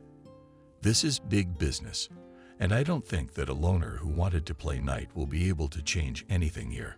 Who are you anyway? It doesn't matter." Alex is having a hard time pulling herself together. "Look, if you agree to cooperate with the authorities, I'll do something to get you a better deal. You can even get out early. Yeah, and think about it. Freud's deliberately fake thinking. No, I don't like that option. Why don't we play by my rules? And all of you will handcuff yourselves quietly." And then he didn't get a chance to say anything. Something dark, big and menacing came at him from behind, and Fred's hand went up more often than not. "Get down," Alex shouted. And the bullet traveled upward, narrowly missing Bill's head. After another moment, Alex and Silax tumbled out of the van, throwing Lulu to the rescue. The sheepdog, who had gotten in the way, for some unknown canine reason, arrived just in time and quickly recognized Freddy, who was threatening his master, as a bad guy to set his teeth against. Lulu didn't eat Molly's crap at the sight of this fight, in which Fred was clearly the loser and the pathetic party broke into nervous, hysterical laughter. Soon Bill and Alex managed to pull Fred out of the sheepdog fight, and after a couple of commands from her master, Lulu was once again a malleable, quiet dog. And then cheerful melodies, which became on the circus shrill sounds of police sirens. No one moved to the clearing, littered with cars and containers in which they stored props. Armed cops flew out. "Alex, are you even alive in here?" "Buddy, I told you to wait for me." Squeeze past them. Tall, dark-haired man. "Mike, it's okay." Here's the missing Alex waving his hand to the side, knocking the teenagers into a stand. And this is him barely keeping from kicking Fred, who was lying on the ground. That's our villain and clown. Part-time psycho. Molly stood frozen and almost out of breath. It was as if she had been transported back in time to that horrible day when she and her mom had been in the crosshairs of the police. It was as if the girl had seen it happen again. Only now she would be victimized by mistake, and maybe not even survive. No, not again. Molly wrote it down. And then, unable to stand the nervous tension, she just fainted. And the last thing she saw, about 6 days, Alex's face, concerned, sympathetic. She had something else in his gaze so warm and infinitely beautiful. "What, Molly?" Before she passed out, she smiled. What can happen and change in life in 2 years? Molly had experienced firsthand a lot of things, so much that you just find yourself in a different reality. Then, after she woke up, Alex informed her that his friend Mike had managed to get through to the local police and convince the senior detective that something wrong was really going on at the circus. Fred did not manage to escape just punishment, and everyone was simply shocked when it turned out that he, as well as 2 of his ancestors, were engaged in such a shameful for human morality and modern society business. And then suddenly Alex told Molly that he wanted to, would take care of her, and would not accept her rejections. He bought a good wheelchair for her mom and closed the debts for social housing. And then he paid for Molly and her mom to move to another apartment. Molly was a bit shocked by this attitude. She didn't know how to react. But Alex explained it to her, and he also talked to Nancy, and she agreed that her daughter needed to study at the university, which, by the way, he also paid for. Alex had also taken care of paying for the surgery that had given Nancy back her ability to walk. And it was all about Alex finally turning 27 years old. According to his father's will, once he reached that age, he had full access to the teenage fund opened in his name. Molly decided to study to become a manager, thinking that this way, perhaps, she could find a job anywhere. And when she got her diploma in 3 years, and it turned out that she could really get a good job right away. The offer came from Alex, who, as planned, still moved to Florida and opened a small restaurant there, as well as a hotel for tourists. Over the years, while Molly was studying and he was building his business, they'd seen each other often, of course. But now, when she came to see him for a few minutes, they looked at each other as if they had been apart for 100 years. And then Alex stepped toward Molly, took her face in his palms, and captured a tender yet passionate kiss on her lips. "I'm an idiot," Alex said. "I should have done this as soon as you turned 18. I was too late. Then rushed everything I should have done or said Molly, putting her hands on his shoulders. "Did you learn some kind of mind-reading trick?" He grinned. "It's more like I'm pushing you around by manipulating you into hearing what I've been wanting to hear for a long time. That's how. You're sly. But I'm willing to go along with you. But maybe we should wait. Let's make it romantic." "No, let's do it now." She looked him straight in the eye.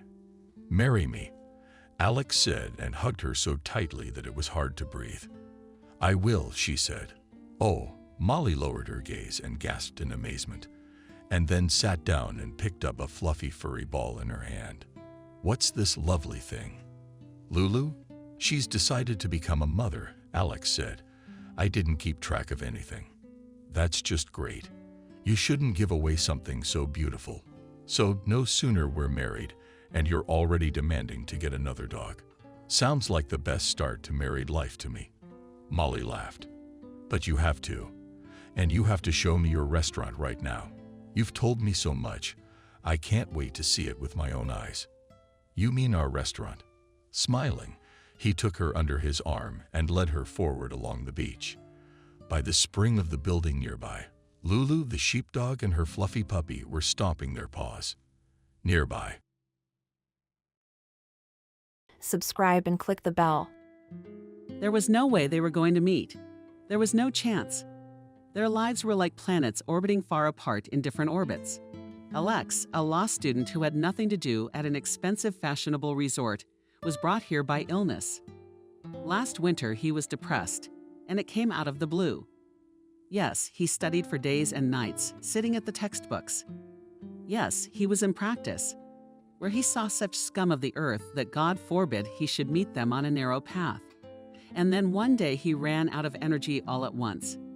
He lay with his back turned to the wall and stupidly looked at the geometric patterns of the carpet. He didn't want to eat, study, or even live. His mother and father were terribly worried.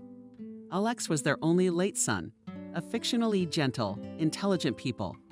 They never pressured the boy. If he was forbidden something, he understood perfectly well why. And all that could be allowed to him, allowed to get a dog, to bring home friends with a sleepover, to go with the class on a camping trip. He never heard from his father and mother no. It was the same with his choice of profession. Alex's mom worked as a people's assessor for a while. They're called nodding fields because they never challenge a judge's opinion or decision. But Mom had a girlhood crush on the judge, an attractive blue-eyed woman of about 45 years old. Mom admired people who, despite a difficult life, retain optimism and a cheerful disposition.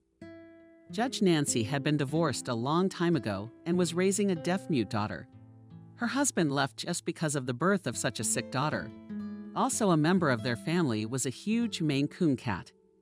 Once there was a newspaper with a program on TV, and the cat took this paper as a special kind of invitation, meaning you can come here. The program was removed a long time ago, but we couldn't eradicate the cat's bad habit. They never turned on the TV. Nancy Helen's daughter lived in a special boarding school. She came home on weekends. Her mother was not going to marry anymore and gave all her strength to her work. In the first place, because she sincerely loved her work, and in the second place, she saved most of her earnings. She wanted to take Lena abroad for treatment. Surgery plus rehabilitation.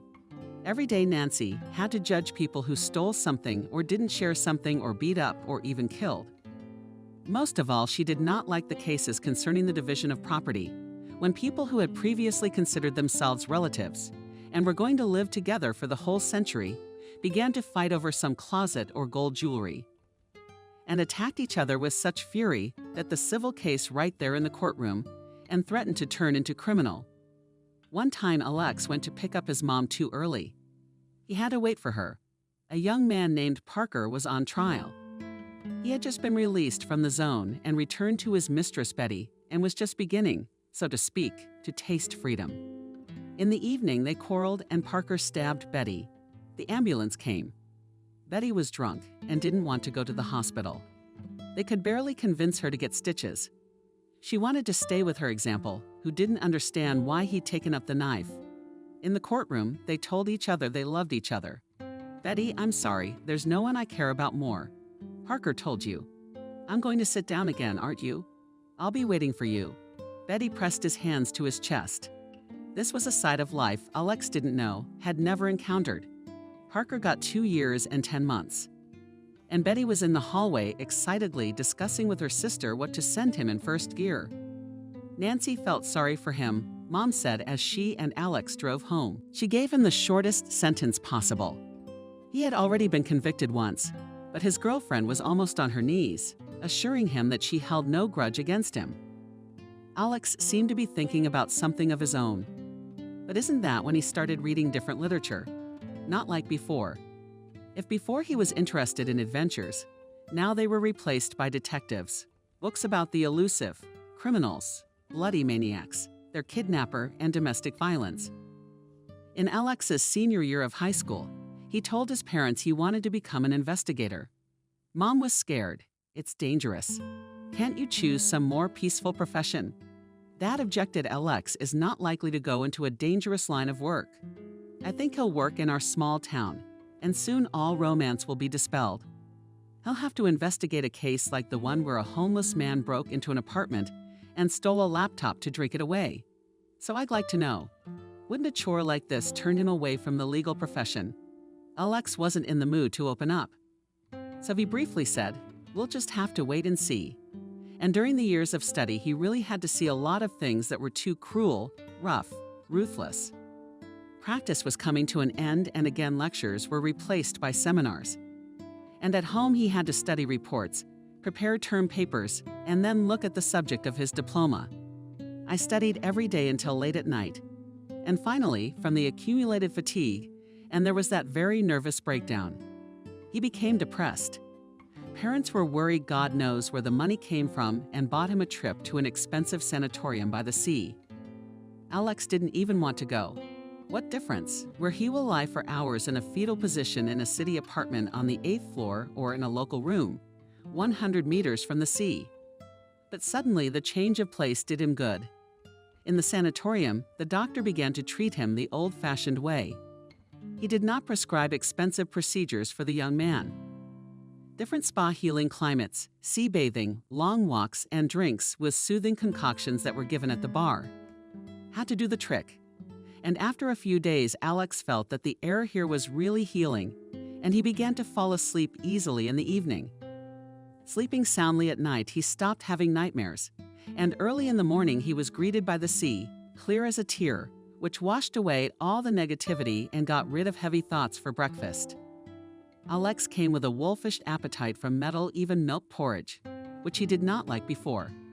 At the table, his neighbors were a father with a small daughter and a middle-aged woman. The little girl had a pretty face. Her hair was twisted into 2 thick pigtails.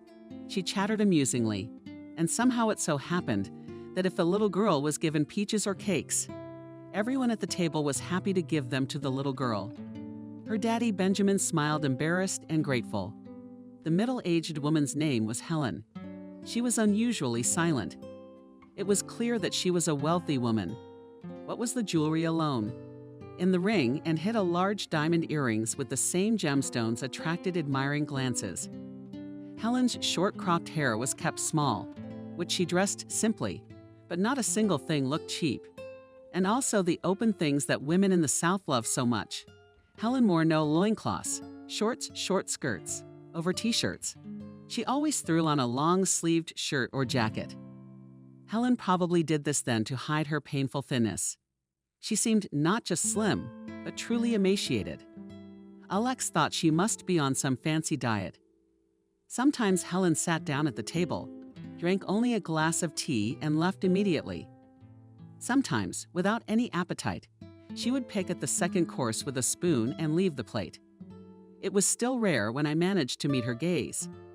If the neighbors at the table were talking to her, Helen answered, looking somewhere past, and her answers were always complicated and her voice quiet, as if she was afraid to say an extra word. Alex never met her either on the beach or on excursions, and they were organized almost every day in the sanatorium.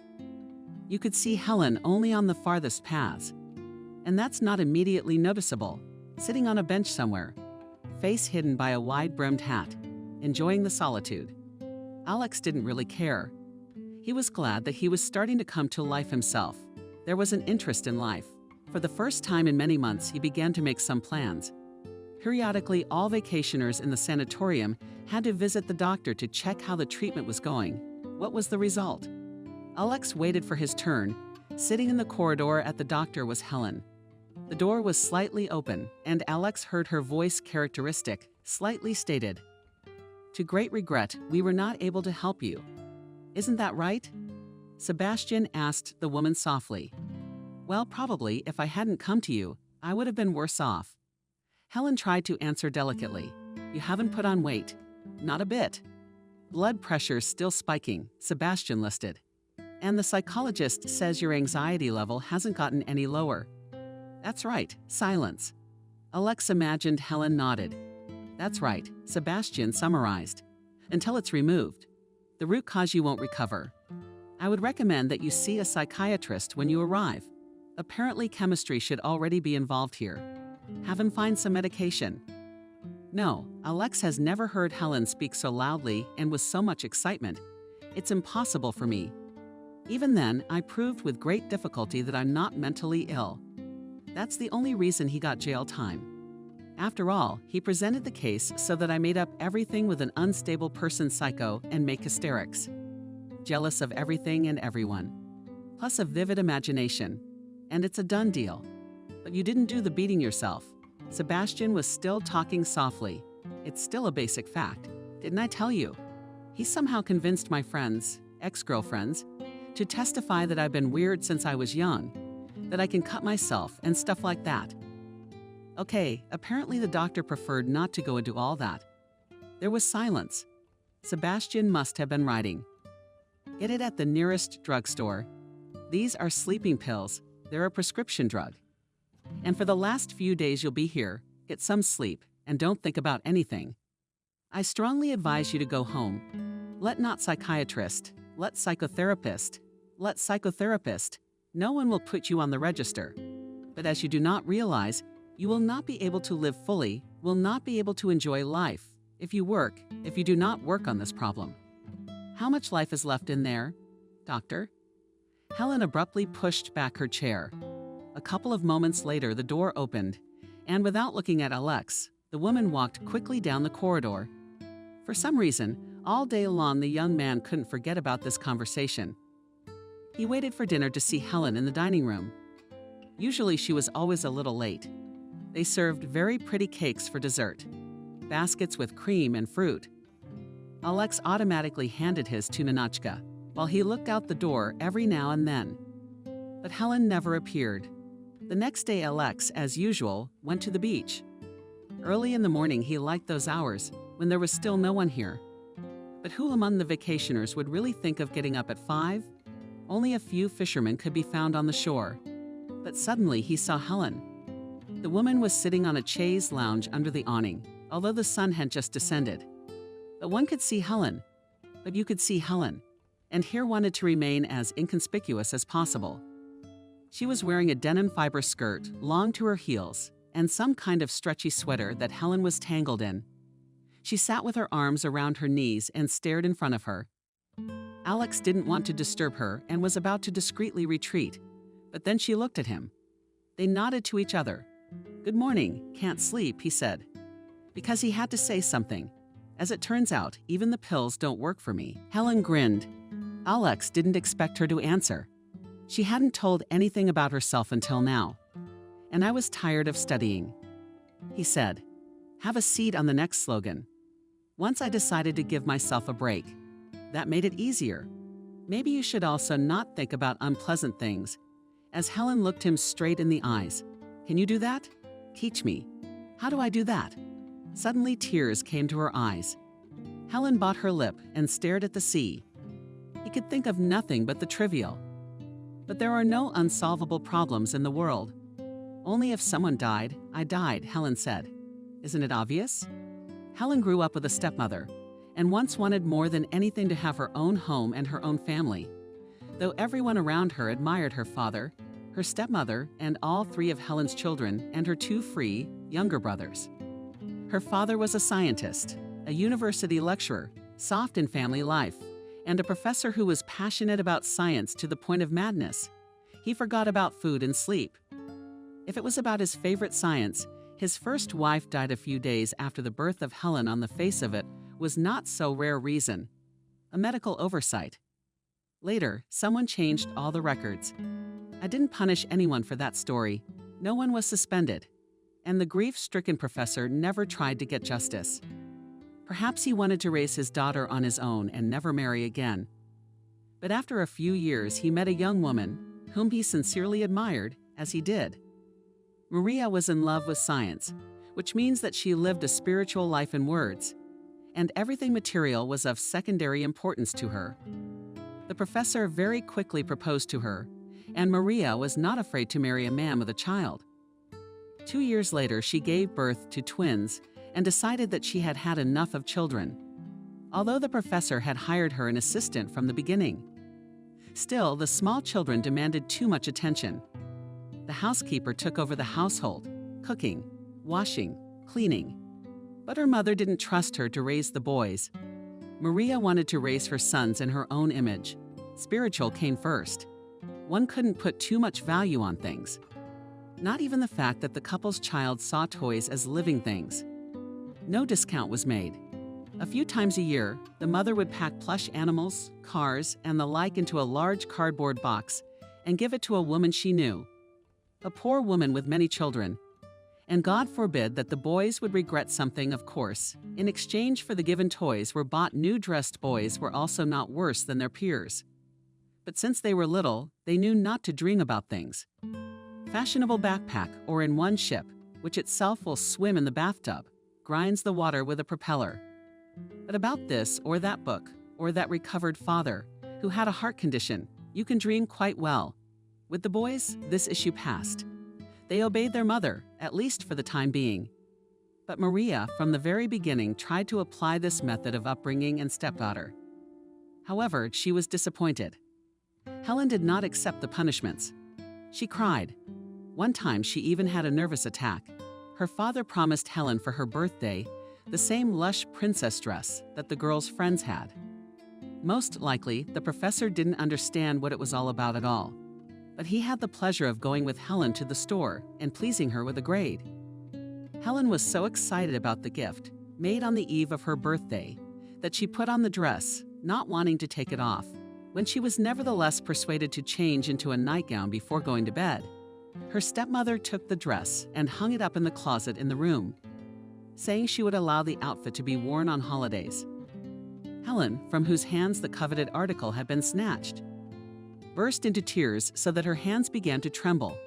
And the next day she had a fever. And instead of a holiday with a cake and candles and balloons instead of fun with her friends, Helen lay in bed in semi-oblivion. Then the father and stepmother had a long talk behind closed doors, and the stepmother backed off from raising her stepdaughter. She forbade Helen practically nothing else. The girl simply ceased to exist for her. If Helen addressed her with any question, Maria answered to ask her father. The professor was so busy, so far from real life, that very soon the girl had to become independent. Sometimes she asked her father about her own mother. Tears invariably came to the professor's eyes.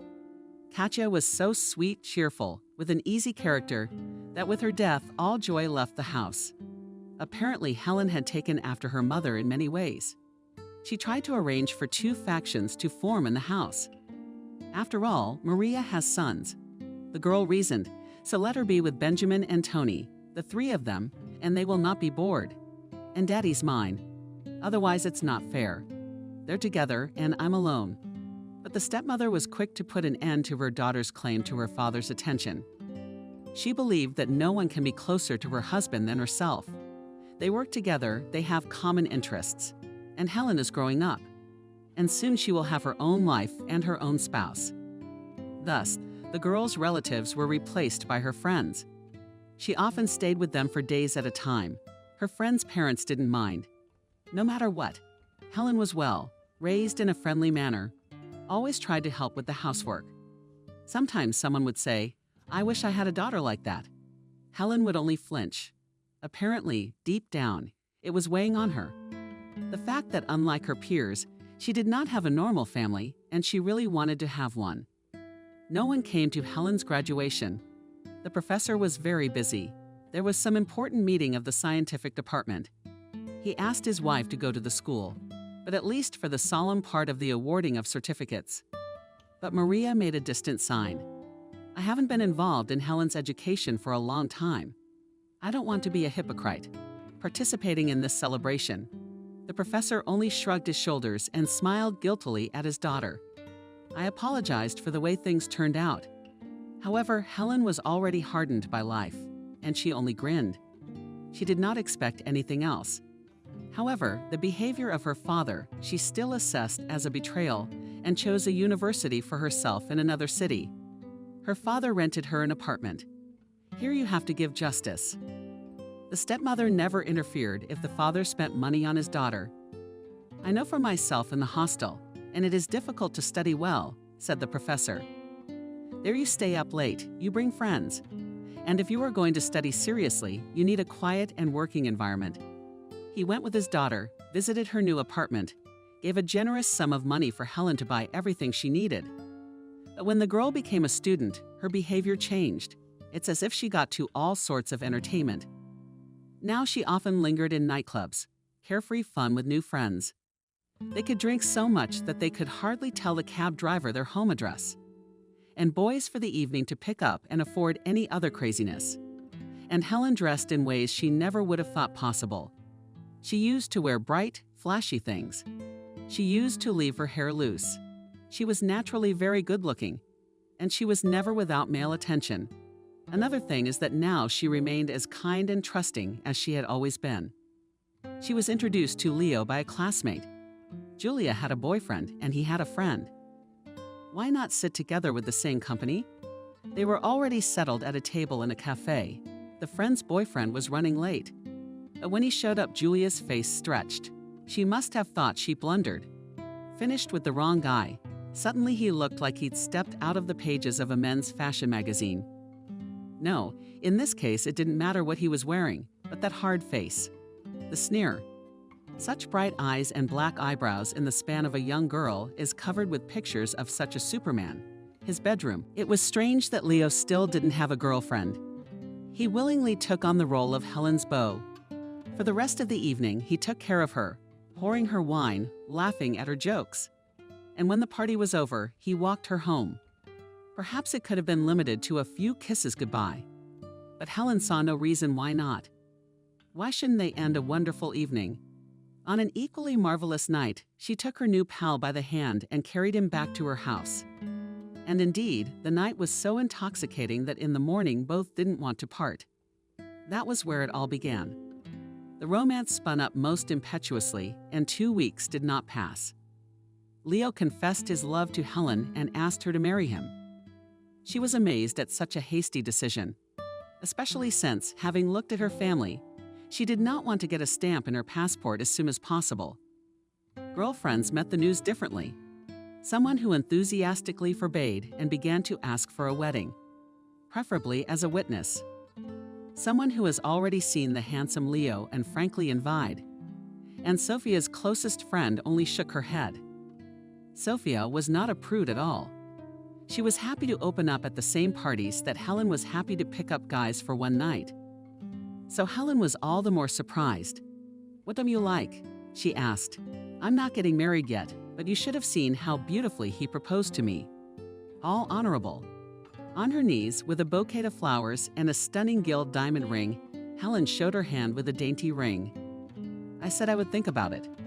With poorly concealed pride, she said, "And at any rate, as long as I wear the ring, I will be faithful to it." And what did he interrogate Sophia about? It seemed to me that he was very upset that I had not consented. Helen confessed at once. I think he imagined that I would turn, throw myself on his neck, and confess my eternal love in return. Sophia shook her head again. "I haven't had any experience of my own family life, of course," she said. "But I don't often see guys of that age getting married so quickly. So far, I've only seen a few cases of young men proposing marriage so quickly. And you know who they were talking about? Alcohol. And both of them were already incorrigible. Or, as they say, incurable. And they'd already tried marriage, but their wives couldn't take it for long." "You mean he drinks?" Helen laughed. "I'm gonna disappoint you, but I'm a leader in this business. You know I sometimes can't resist an extra cocktail, and he doesn't even guzzle. He's driving. What do you know about him?" Sophia kept up. "Well, his father left the family early. His mother raised him, but she was difficult. She drove men around and paid little attention to her son. Maybe that's what we have in common. Neither he nor I had a normal family. Maybe," Sophia agreed thoughtfully. "But if I were to advise you to look for a husband, it would be among those guys who had a normal, good family, where the father was used to taking care of the mother. Whose son saw that?" and I lazily pitied with unexpected seriousness, said Helen. He, like me, wanted warmth at home, and his mother gave all her warmth to strange men. He hoped that she would at least give birth to another child, and he would have a brother or sister to take care of. But no. He grew up a lonely orphan with a living mother. But you're not going to run off and marry him right now, are you? No, of course not. Helen sounded concerned. I've already messed up my studies with these affairs. I have debts for the last session. There's no way I can retake it, and I have to do it. It would be a big blow to my father if I suddenly dropped out of the institute. He's the one who pays my rent and gives me money to live on. Yes, Sophia agreed. So far, you've had it easy. But if you lose your allowance, you'll have to work part-time like many other students. Unfortunately, things took a turn for the worst for Helen, when she once again came to retake the course. The teacher, who already disliked her, tried to do everything to stump the girl. He asked unexpected questions, demanded knowledge of additional material. Helen had spent several sleepless nights preparing for the exam, and now she had everything mixed up in her head. She ended up getting another D. In the study section, she was told that, in general, if she did not want to be expelled, she had two options, or take a leave of absence for whatever reason or switch to a paid department. The girl was not satisfied with both options, but the second was worse than the first. Studying was expensive. She could not take this load on her father. It remained to take an academic classmate, whose mother was a gynecologist, asked her to make a fake pregnancy certificate. Helen was given a sabbatical leave. The girl decided to get a job in a cafe, save up some money. And if she couldn't recover next year, she'd pay for her own tuition. But Leo, when he found out what had happened, insisted on marriage with redoubled force. You won't be dependent on your father, he urged. I earn enough, if you want to. You'll study further. Do you want to? No. Don't you like the prospect of being your own boss? Helen resisted for a while. She did get a job as a waitress in a small restaurant, but she didn't last long. First, she was snapped at by a customer who thought Helen was too clumsy and sloppy. Then her companions accused her of cheating on her tips. In this restaurant, it was customary to deposit tips in a common pot, and then to distribute them. And most of it went to those who had worked here for a long time. The newcomers, on the other hand, got the crumbs. This unwritten rule seemed so unfair to Helen that she actually arranged for some of the money that visitors gave her. In short, the girl was out on the street. And that's when she went to the registry office with Leo. They took the application, and the glowing groom asked her what kind of wedding she wanted. Something modest? Helen asked, You don't have to spend a lot of money on all this tinsel. I'm fine if we get a table somewhere. Oh, that's fine. Leo seems to be okay with that. I wouldn't want to be the lead in a play where everyone's staring at you. Helen laughed at you. You're the one who's handsome like a movie star. Not me. I'll be invited. By the way, I haven't been to your house yet. You haven't met my family. My relatives live on the other side of the country and are unlikely to come to the wedding. I'd love to show you the house next weekend. Only now it seems too small. I never thought about it before. But now that I've met you, I want a big, very big family. Helen only laughed. No, she didn't mind children. But first, he'd have to get his degree. The day before the wedding, he gave her a present. They were to go on a wedding trip, but it was supposed to be special, just like he was special. He rented a cottage by a lake in one of the northern regions, but you probably can't swim there. Yes? Helen mumbled confusedly. She had assumed that they would go somewhere after the wedding. But she imagined that it would be the South, maybe Turkey or one of the European countries. Even the Krasnodar region. Sea, sun, fruit. A room in a nice hotel. They would get up at dawn and walk along the beach, holding hands. But Leo even grumbled. You can't find privacy there in season with so many people.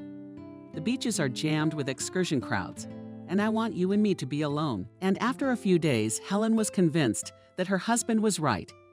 Instead, he chose a wonderful retreat and a cottage in the woods, surrounded by huge picturesque fir trees. How wonderful the pine needles smelled.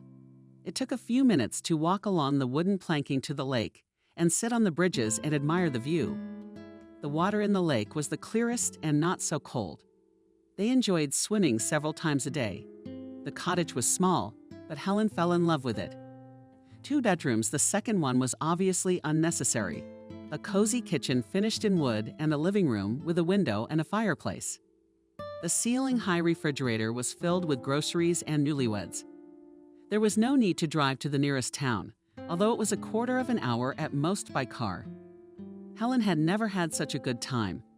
They would actually get up at dawn, have coffee on the terrace, and then the whole day belonged to them. One could walk along forest paths, discovering new picturesque corners. You can splash as much as you like in the clear, clean water. On rainy days, one could read by the fireplace, listening to the sound of the rain. And that night they spent under the open sky, sheltered by a single plate, with the same old starry river flowing over their heads. Helen had forgotten to bring her birth control pills. Going through the small medicine cabinet, she discovered they were gone, although she thought she had put them in with her medication. At first, she was saddened by this, but then she waved goodbye. And she felt so good next to Leo that she thought, as it will be, so it will be. She was sure her husband would solve any problem with him. She would not have to think about her daily bread, or about the fact that the child lacked something. In this corner of paradise, Helen felt as if she had rested for all the past years. She felt truly loved and desired. So she didn't want to go back to normal life. But Leo had promised her another surprise, and he was not wrong in promising that his house would make her admire him. She hadn't expected her husband to be such a wealthy man. It was a beautiful mansion on the outskirts of town. It wasn't exactly a high-profile place. It's not the waterfront, but it's near the woods. You could look at it and reminisce about your wedding trip. High, low fence, automatic opening doors. "I'll be safe for you here," Leo said. "No one's gonna steal you away from me. Who needs me?" Helen started to pay and went to look at her new possessions. The house was not that big. A kitchen on the first floor and a living room on the first floor. 3 rooms, bedroom, study. And the third one Leo said would be a nursery. Last of all, he showed her the basement. Most of it was set up as a gymnasium. There was also a small room. According to Leo, Helen's eyes shone for storage of all kinds of junk. She mentally envisioned making this the most beautiful house in the world. She didn't know exactly how much Leo earned, but she was sure that she would have enough for various transformations. And she'd be working soon, too. "Don't you have some blag to find me a place?" she asked at dinner. Helen always tried to turn dinner into a little celebration. Not only cooked something tasty, but also beautifully set. Our table. She'd set glasses, pour wine and talk. Under such a feast was usually the most pleasant. But now Leo looked up at her in surprise. "Why do you have to work?" Helen was confused. "I always thought that I should not sit on my neck." "You're not sitting on my neck." "I always thought I'd patronize and pamper my wife. She wouldn't have to work for someone else's uncle and put up with his whims." Helen was very pleased to hear this, and the conversation ended there. A week later, however, the young woman returned to him. Now Leo went to work every morning, and Helen spent the whole day alone. In addition, her husband always returned at different times. "You can't guess what time to make dinner so that everything is hot." "I'm thinking of getting a job," she said. She poured her husband coffee again and added, "Well, I'm here all day by myself. You're not going to watch TV or read all day long, are you? I should at least get my license. I could go to a friend's house or shopping. And if you were babysitting, you'd be bored too." Leo looked at her carefully. "But that's another matter." Helen even laughed. "My familiar girls say that the first time after childbirth, and so you go like a zombie with one single dream to sleep. So why should you get a job now and then go straight to maternity leave?" Leo asked. "But I still want to finish the institute first. You can't even imagine. What a disappointment it will be for Dad if I don't have a diploma." Helen protested. "Dad lives only for his science."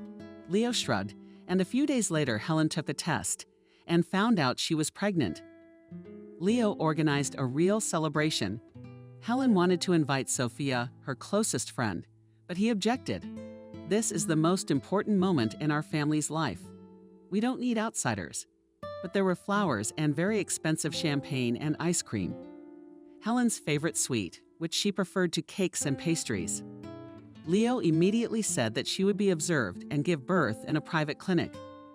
No flow doctor who will behave from the beginning and up to the delivery. The most attentive attitude separate room. Of course, Helen could not help but be grateful to her husband for such care. But privacy has already begun, a little burdensome for her. However, the doctor who brought her, Leo sent Helen to all sorts of examinations, and the results were not too pleased. And you look healthier and stronger than you really are. But things aren't going so well. Something's threatening the baby. Is Helen scared? Not if you follow all the recommendations. The doctor said to stick to bed rest. At any moment, you could become dizzy, uncoordinated. You should be able to sit or lie down. I see. Leo, who was present during the examination, asked his wife affectionately, "So you can't leave the house, dear? And just in case you don't run away, I'll take away your keys." He turned the matter into a joke. But soon Helen actually discovered that a set of keys was missing from her purse. "It's not funny," she said. "You're missing your husband for a long time. I might need something. It's not like I'm going to turn into a forge with no freedom. When the baby comes, everything will change." He promised her, and Helen had to accept it. Leo locked the gate securely when he left in the mornings. So Helen really felt like a prisoner trapped within four walls. But at least I can have visitors. She couldn't stand it. Leo raised his eyebrows. "Who do you want to see?" "At least Sophia. It's been forever since we've met." He thought for a few moments. "Okay, invite her over for the weekend when I'm home too." Sunday night went wonderfully. Sophia had brought good wine and some toys for the baby to grow up with, she joked. The couple gave her a tour of the house, and then all sat together on the rug in the living room, lapping light sweet wine and talking. The terms of the news had piled up. Helen, too, wanted to talk about her life, to complain about how much she missed her. But Leo was sitting next to her. It was kind of uncomfortable in front of him. If he'd gone somewhere, well, even for a quarter of an hour. But he wouldn't leave his girlfriends. True, he behaved with extraordinary gallantry and tried to charm Sophia. The only moment they had alone together was when Sophia asked to go to the bathroom. "I'll show you the bathroom." Helen jumped up. "How do you live?" Sophia asked. As she slept, nodded her hands. Even if Leo stood under the door from behind the noise of the water, he heard nothing. Everything is normal. "Well, yeah, pretty much." Helen really wanted to tell her how much she longed. But she was afraid Sophia wouldn't understand. After all, the way she was living now was dictated by Leo's care for her. "I thought you were locked up like a bird in a cage." "No," Sophia asked obliquely. "He's a good macho guy, but if you decide to run away from him, I understand. And by the way, if you want, you can stay at my place." Sophia had a small apartment, a studio, where she had lovingly designed every corner. There was room for bookshelves, a good record player, and even a small bar.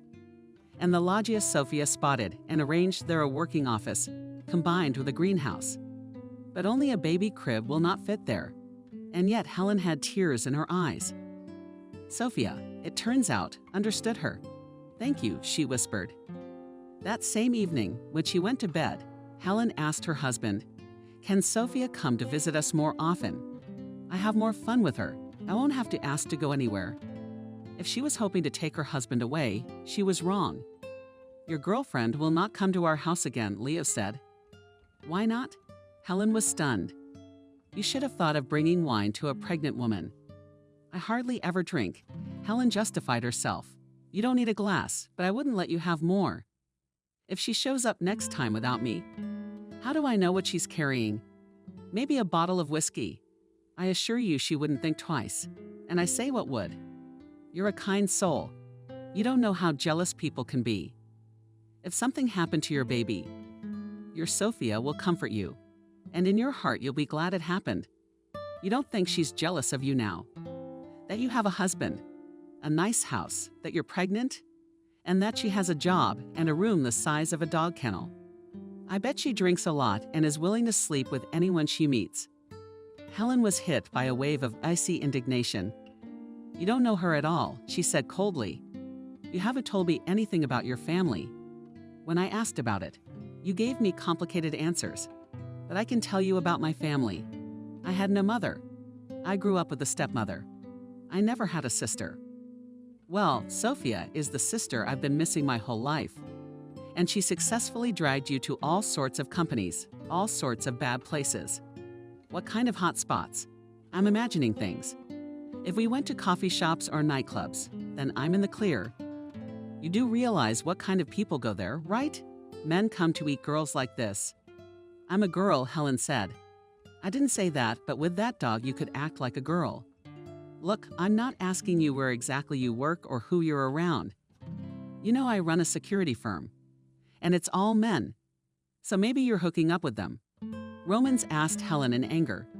He slapped her on the cheek. No one had ever hit her before. And to raise a hand on a pregnant woman. Helen recoiled and cried. There is no greater insult to a man than what you just said to me. Leo walked out, slamming the door. Helen cried for a long time, but the room was so quiet, not a single sound coming from the room, and she gradually began to calm down. The very surroundings had a calming effect on her.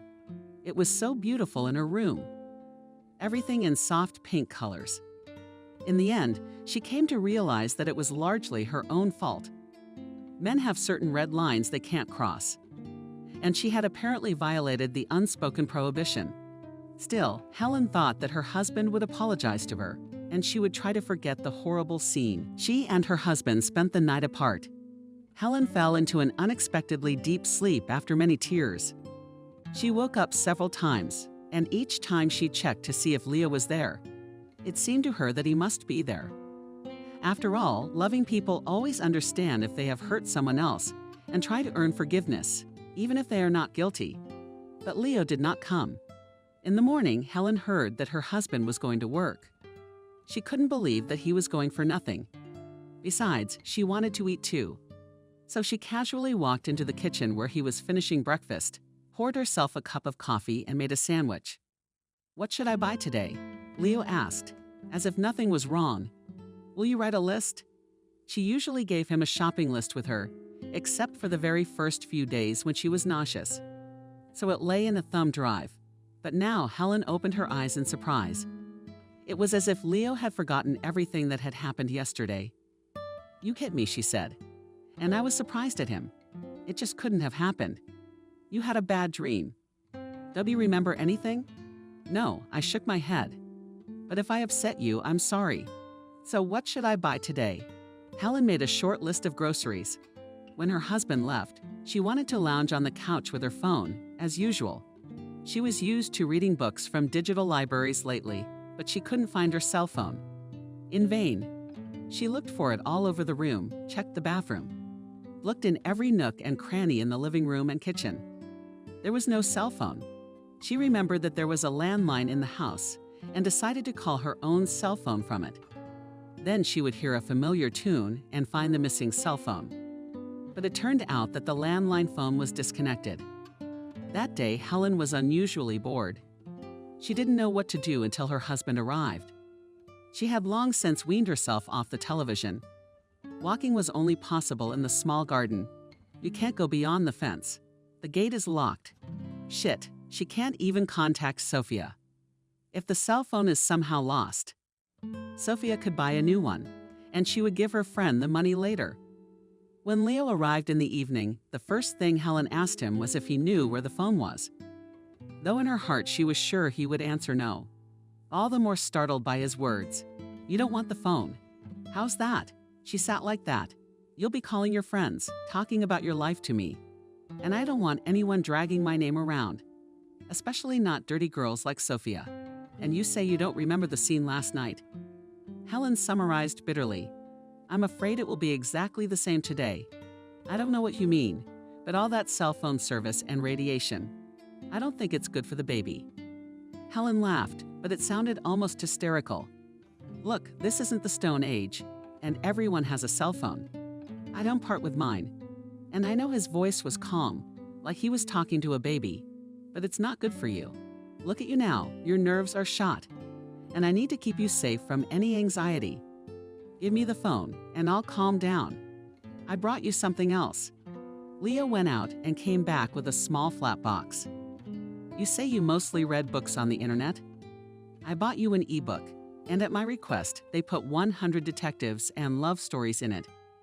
When you read it, everyone tells me I'll announce your library. But that's not what this is. Do you have a TV for the news? What else do you need? I need to be able to contact someone. You're out all day. What if something happens to me? Get sick? I'd have to call an ambulance to get you out of work. Now I won't leave you so long. Leo said affectionately, I'll stop by in the middle of the day to see if you're all right. And he did visit her once or twice a day. He always came at different times, and he didn't stay long, sometimes only for a few minutes, to make sure everything was all right. Helen panted, wandering around the rooms. An e-book couldn't replace the internet for her. She realized that she had complained about loneliness for nothing before. She could sit on forums, chat in chat rooms. She could contact the same Sophia through social networks. Now she was deprived of all that. The books her husband had downloaded for her were cheap reading and couldn't occupy her thoughts. Does he really care about me that much? She asked herself, but it's really choking me. Hormones were probably affecting her too, because she didn't recognize herself. Every now and then she started crying like a hurt child and felt very unhappy. A few days later, Helen told her husband, I can't go on like this. I'm leaving you. He was just finishing his lunch and gave a marvelous green pea. Leo raised his eyebrows in surprise. Where are you going to go? Shouldn't you care? She answered defiantly. I understand, he said calmly.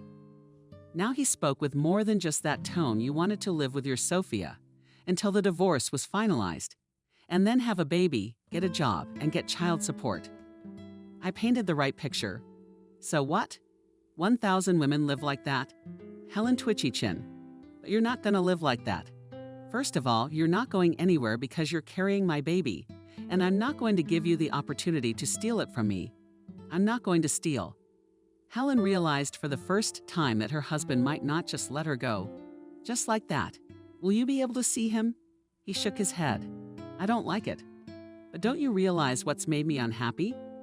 You're not yourself right now. Leo took his time and poured coffee for both of them. Then when the baby comes, you'll think you're crazy for a while. It's okay, it'll get better. You'll see that you can't stop me from leaving. You're a free man, but so am I. Are you sick now? Leo tried to stroke his wife's arm, but she pulled her back. The sick are taken care of without asking for their consent. I will leave, Helen said not so confidently. No, you won't. But if you want to, you can try. When did Leo leave? Helen walked around the castle one more time and realized that her husband was right. Maybe a man trained and physically strong would be able to get out of here. But not a pregnant woman whose eyes darken every now and then and for whom physical effort is contraindicated. The wall is high and topped with metal peaks. She has no phone now. The gate is on an automatic lock. The house is set back from the other buildings, and there's no way that if she screams, anyone will hear her. And besides, it would be a lot easier for Leo to make her look crazy. Helen remembered an acquaintance who had an elderly mother. Emily would go to work in the mornings, and the old lady would open the window and scream that she was being murdered. Called her daughter for help. Her greatest fear was that her mother would fall out. So she finally put bars on the windows. The mother was sedated, but nothing worked. Her screams echoed down the street. Another thing, the neighbors were aware of what was going on and did not rush old ladies to help. Nevertheless, Helen tried to climb up to the attic.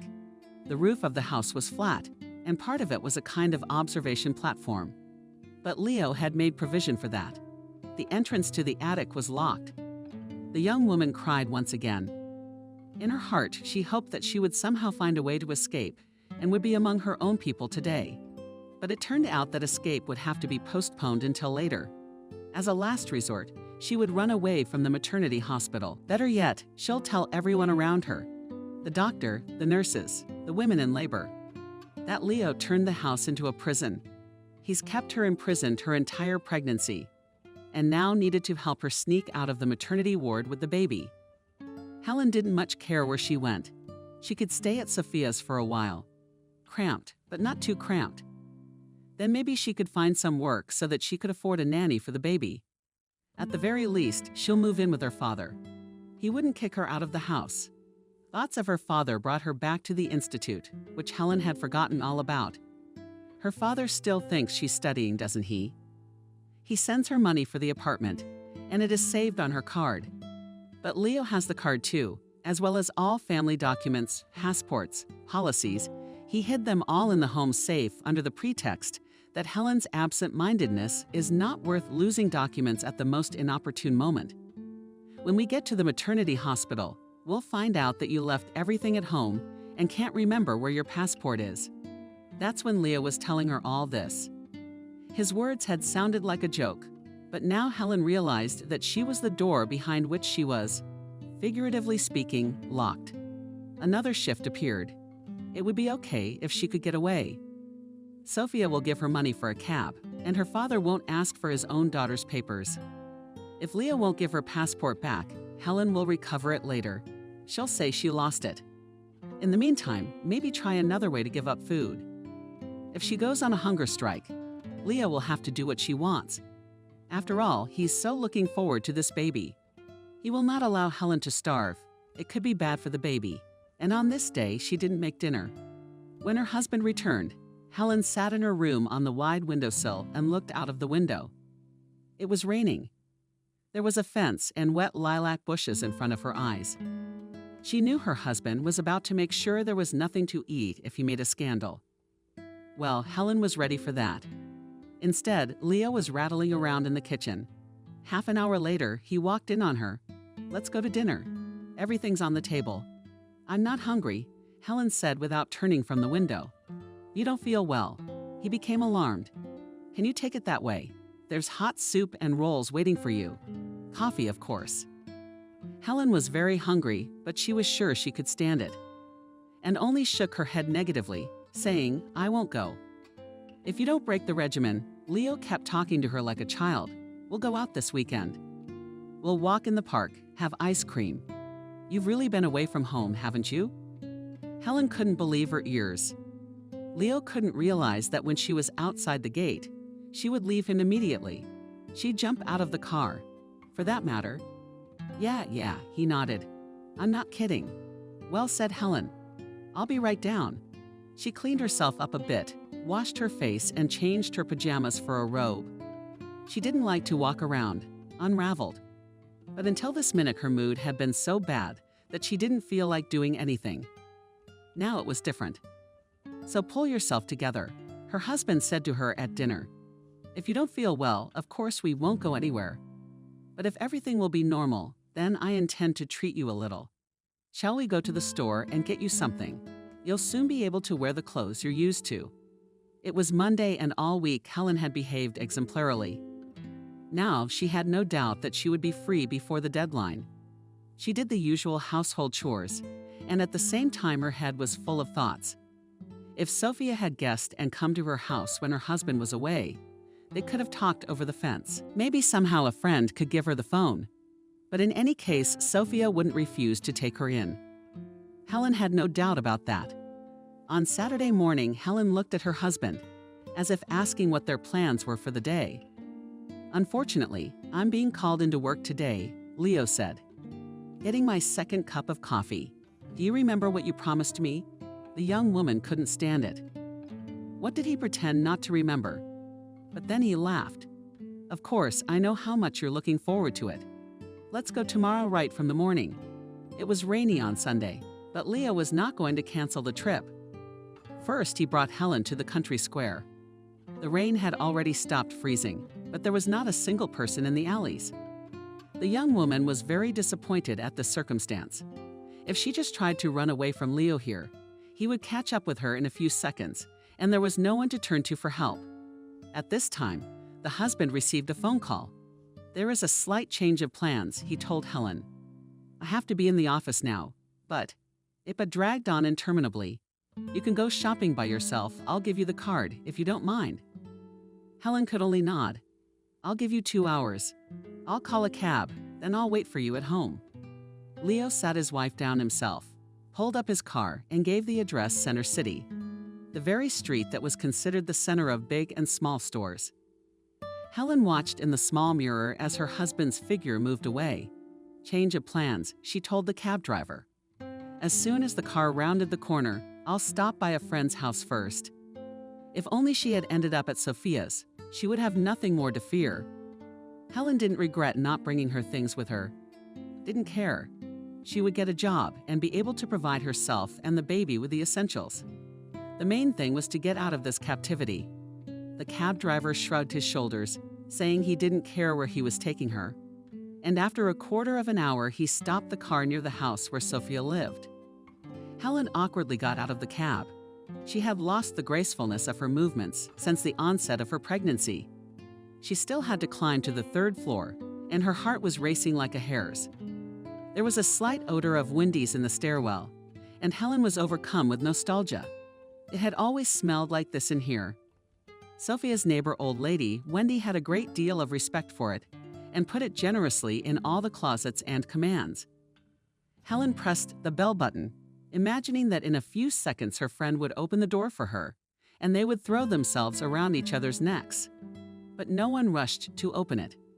In vain, Helen called again and again with a falling heart. The young woman realized that her friend was not at home. She must have gone to the store somewhere. But she would wait for Sophia. There was no other way out. Helen lost the bag and sank down on the steps. When she heard the front door open, she was alarmed. It could have been Sophia. A few moments later, she couldn't believe her eyes. Leah was coming up the stairs. "How did you find me?" she asked, barely audibly. "Honey, it was a test, and you didn't pass it. I had no doubt you would escape, though. And of course, I had no trouble guessing where. There's nowhere else to go. If you were smart, you'd get in a cab and go to your father's. But you're a poor, naive fool. Don't call Sophia. She's on vacation in the South, and I'm sure she's perfectly happy and doesn't think about you. And you knew she was away." Helen asked with just her lips. "Of course I knew. Otherwise, I wouldn't have offered you that walk. What kind of a bitch are you? Now let's go home," calmly, Leo continued. Not long before, Helen was contemplating when she would go into labor, whether it would be possible to keep from screaming, to shout in front of everyone. It seemed very embarrassing to her, but now she was exactly screaming help. Leo squeezed her hand tightly. "You want me to call the psychiatric team? I have a friend who works there. He's aware of the problem and will come faster than the police. If you expect her to be called by the neighbors, a psychiatrist will tell the cops you have a diagnosis, and a caring husband will drive you. So I suggest you don't embarrass yourself and make yourself look crazy in front of a lot of other people." With her head down, Helen followed her husband. The tide of emotions was too strong. She felt sick, barely able to stand on her feet. Leo's car was parked in the driveway. He lifted his wife into the back seat like a thing in a mirror. Helen saw his grin. She closed her eyes and didn't open them the whole way. She really felt no longer a human being as a person as before, but an object, belonging to a master.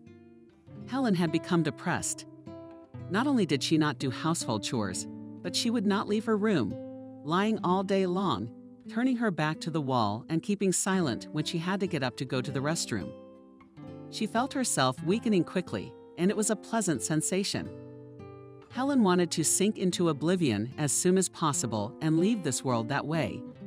And the last thing she wanted was for Leo to disturb her and talk to her. The day came when he came and put a chair next to her bed and sat down. "It won't go on like this," he said. "If you don't eat, you won't last long." Helen twitched and, without turning around, made it clear that she didn't care. "Now you're definitely mentally ill," Leo continued. "And if you don't do something about it, you're not going to get better." "Let me go," Helen said. "Come with me." She got out of bed, listless, like a marionette. She no longer believed her husband. Leo held her hand tightly as they went down the stairs and then down another one to the basement. Helen wondered if she had the strength to make it upstairs. After all, and this was indifferent to her, what did it matter where she lay? Might as well be on the floor in the hall. In the basement, Leo opened the very door that was usually closed, for which his old things were kept, as he had said. Now Helen saw that the room was completely empty. A cage. Now her husband held Helen by both hands and spoke to her like a child. "If you behave as you do now, I won't be able to leave you alone. You understand? In your condition, you could hurt yourself. There's plenty of opportunity for that up there in the house. And I can't let anything happen to you and the baby. You keep going. You'll be seen by a psychiatrist friend of mine, prescribed pills, and you'll live here with all the furniture. Mattress, night potty is fine. You had this torture chamber specially set up?" she asked. "No," I shrugged. "It's not uncommon for mansions to have a secret room like this to hide in. If there's a break-in, a robbery, or some other emergency. This time it's my emergency. You're the one who wants to be medicated, so you'll lie there like a vegetable. Why do you need all this?" Helen didn't realize she was going to ask that question herself. Neither did Leo expect it. He was silent for a few moments. "Because you're mine," he finally said. "When you and I got married, you're the only one I belong to. I've never thought of leaving you or changing you, but you're always tearing yourself apart. But I won't let you go. You promised, Leo. But 1 million people get divorced." Helen said tiredly, "What makes you think our marriage is special? I think you're the one who's mentally ill, not me." "Be that as it may," he replied, holding back his anger. "Do you have to answer that question? Do you want to spend the time left before the birth in a human way? Or do you want to be locked up in here? Not humanly. It will be either way." Helen sighed. "You know, I don't care. It's up to you." "Okay," he said. "We'll give you another chance. Well, have something to eat tonight. Let's go upstairs."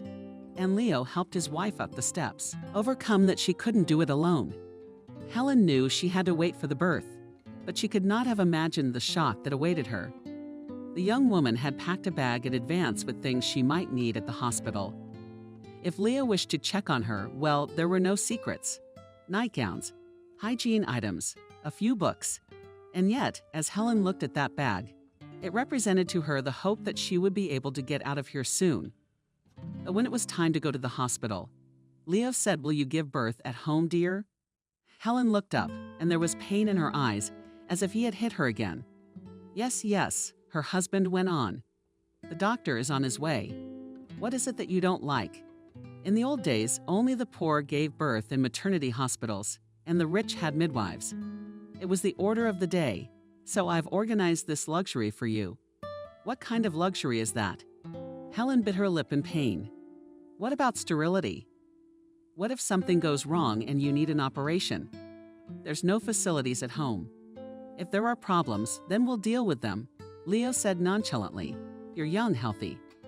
Everything should go as it should."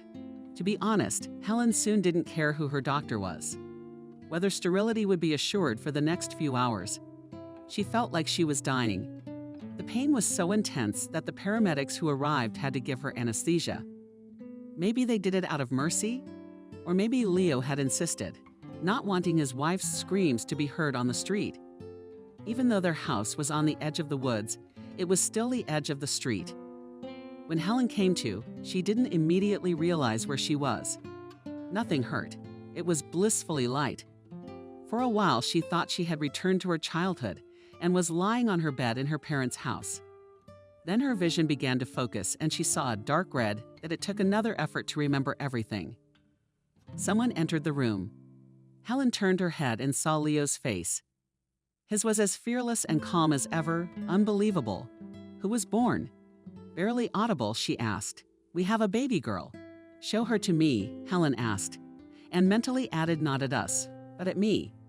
Then said Leo, "I want you to show her to me." Helen's old stubbornness was definitely back. After all, it was me who gave birth to her. "Now you get some sleep, and then I'll show her to you," Leo promised. Helen knew it was useless to ask, and she was in no condition to get up and leave to look for her daughter right now. She was very weak. As soon as she closed her eyes, she fell, either into sleep or unconsciousness. Leo did not deceive her when Helen woke up feeling better. Leo had brought her baby. Helen was afraid to hold her daughter in her arms, such a small, tiny newborn head. It required careful support. "Is she all right?" Helen asked, not noticing she was crying. She put her daughter to her breast. "What did the doctors say?" "The girl is healthy."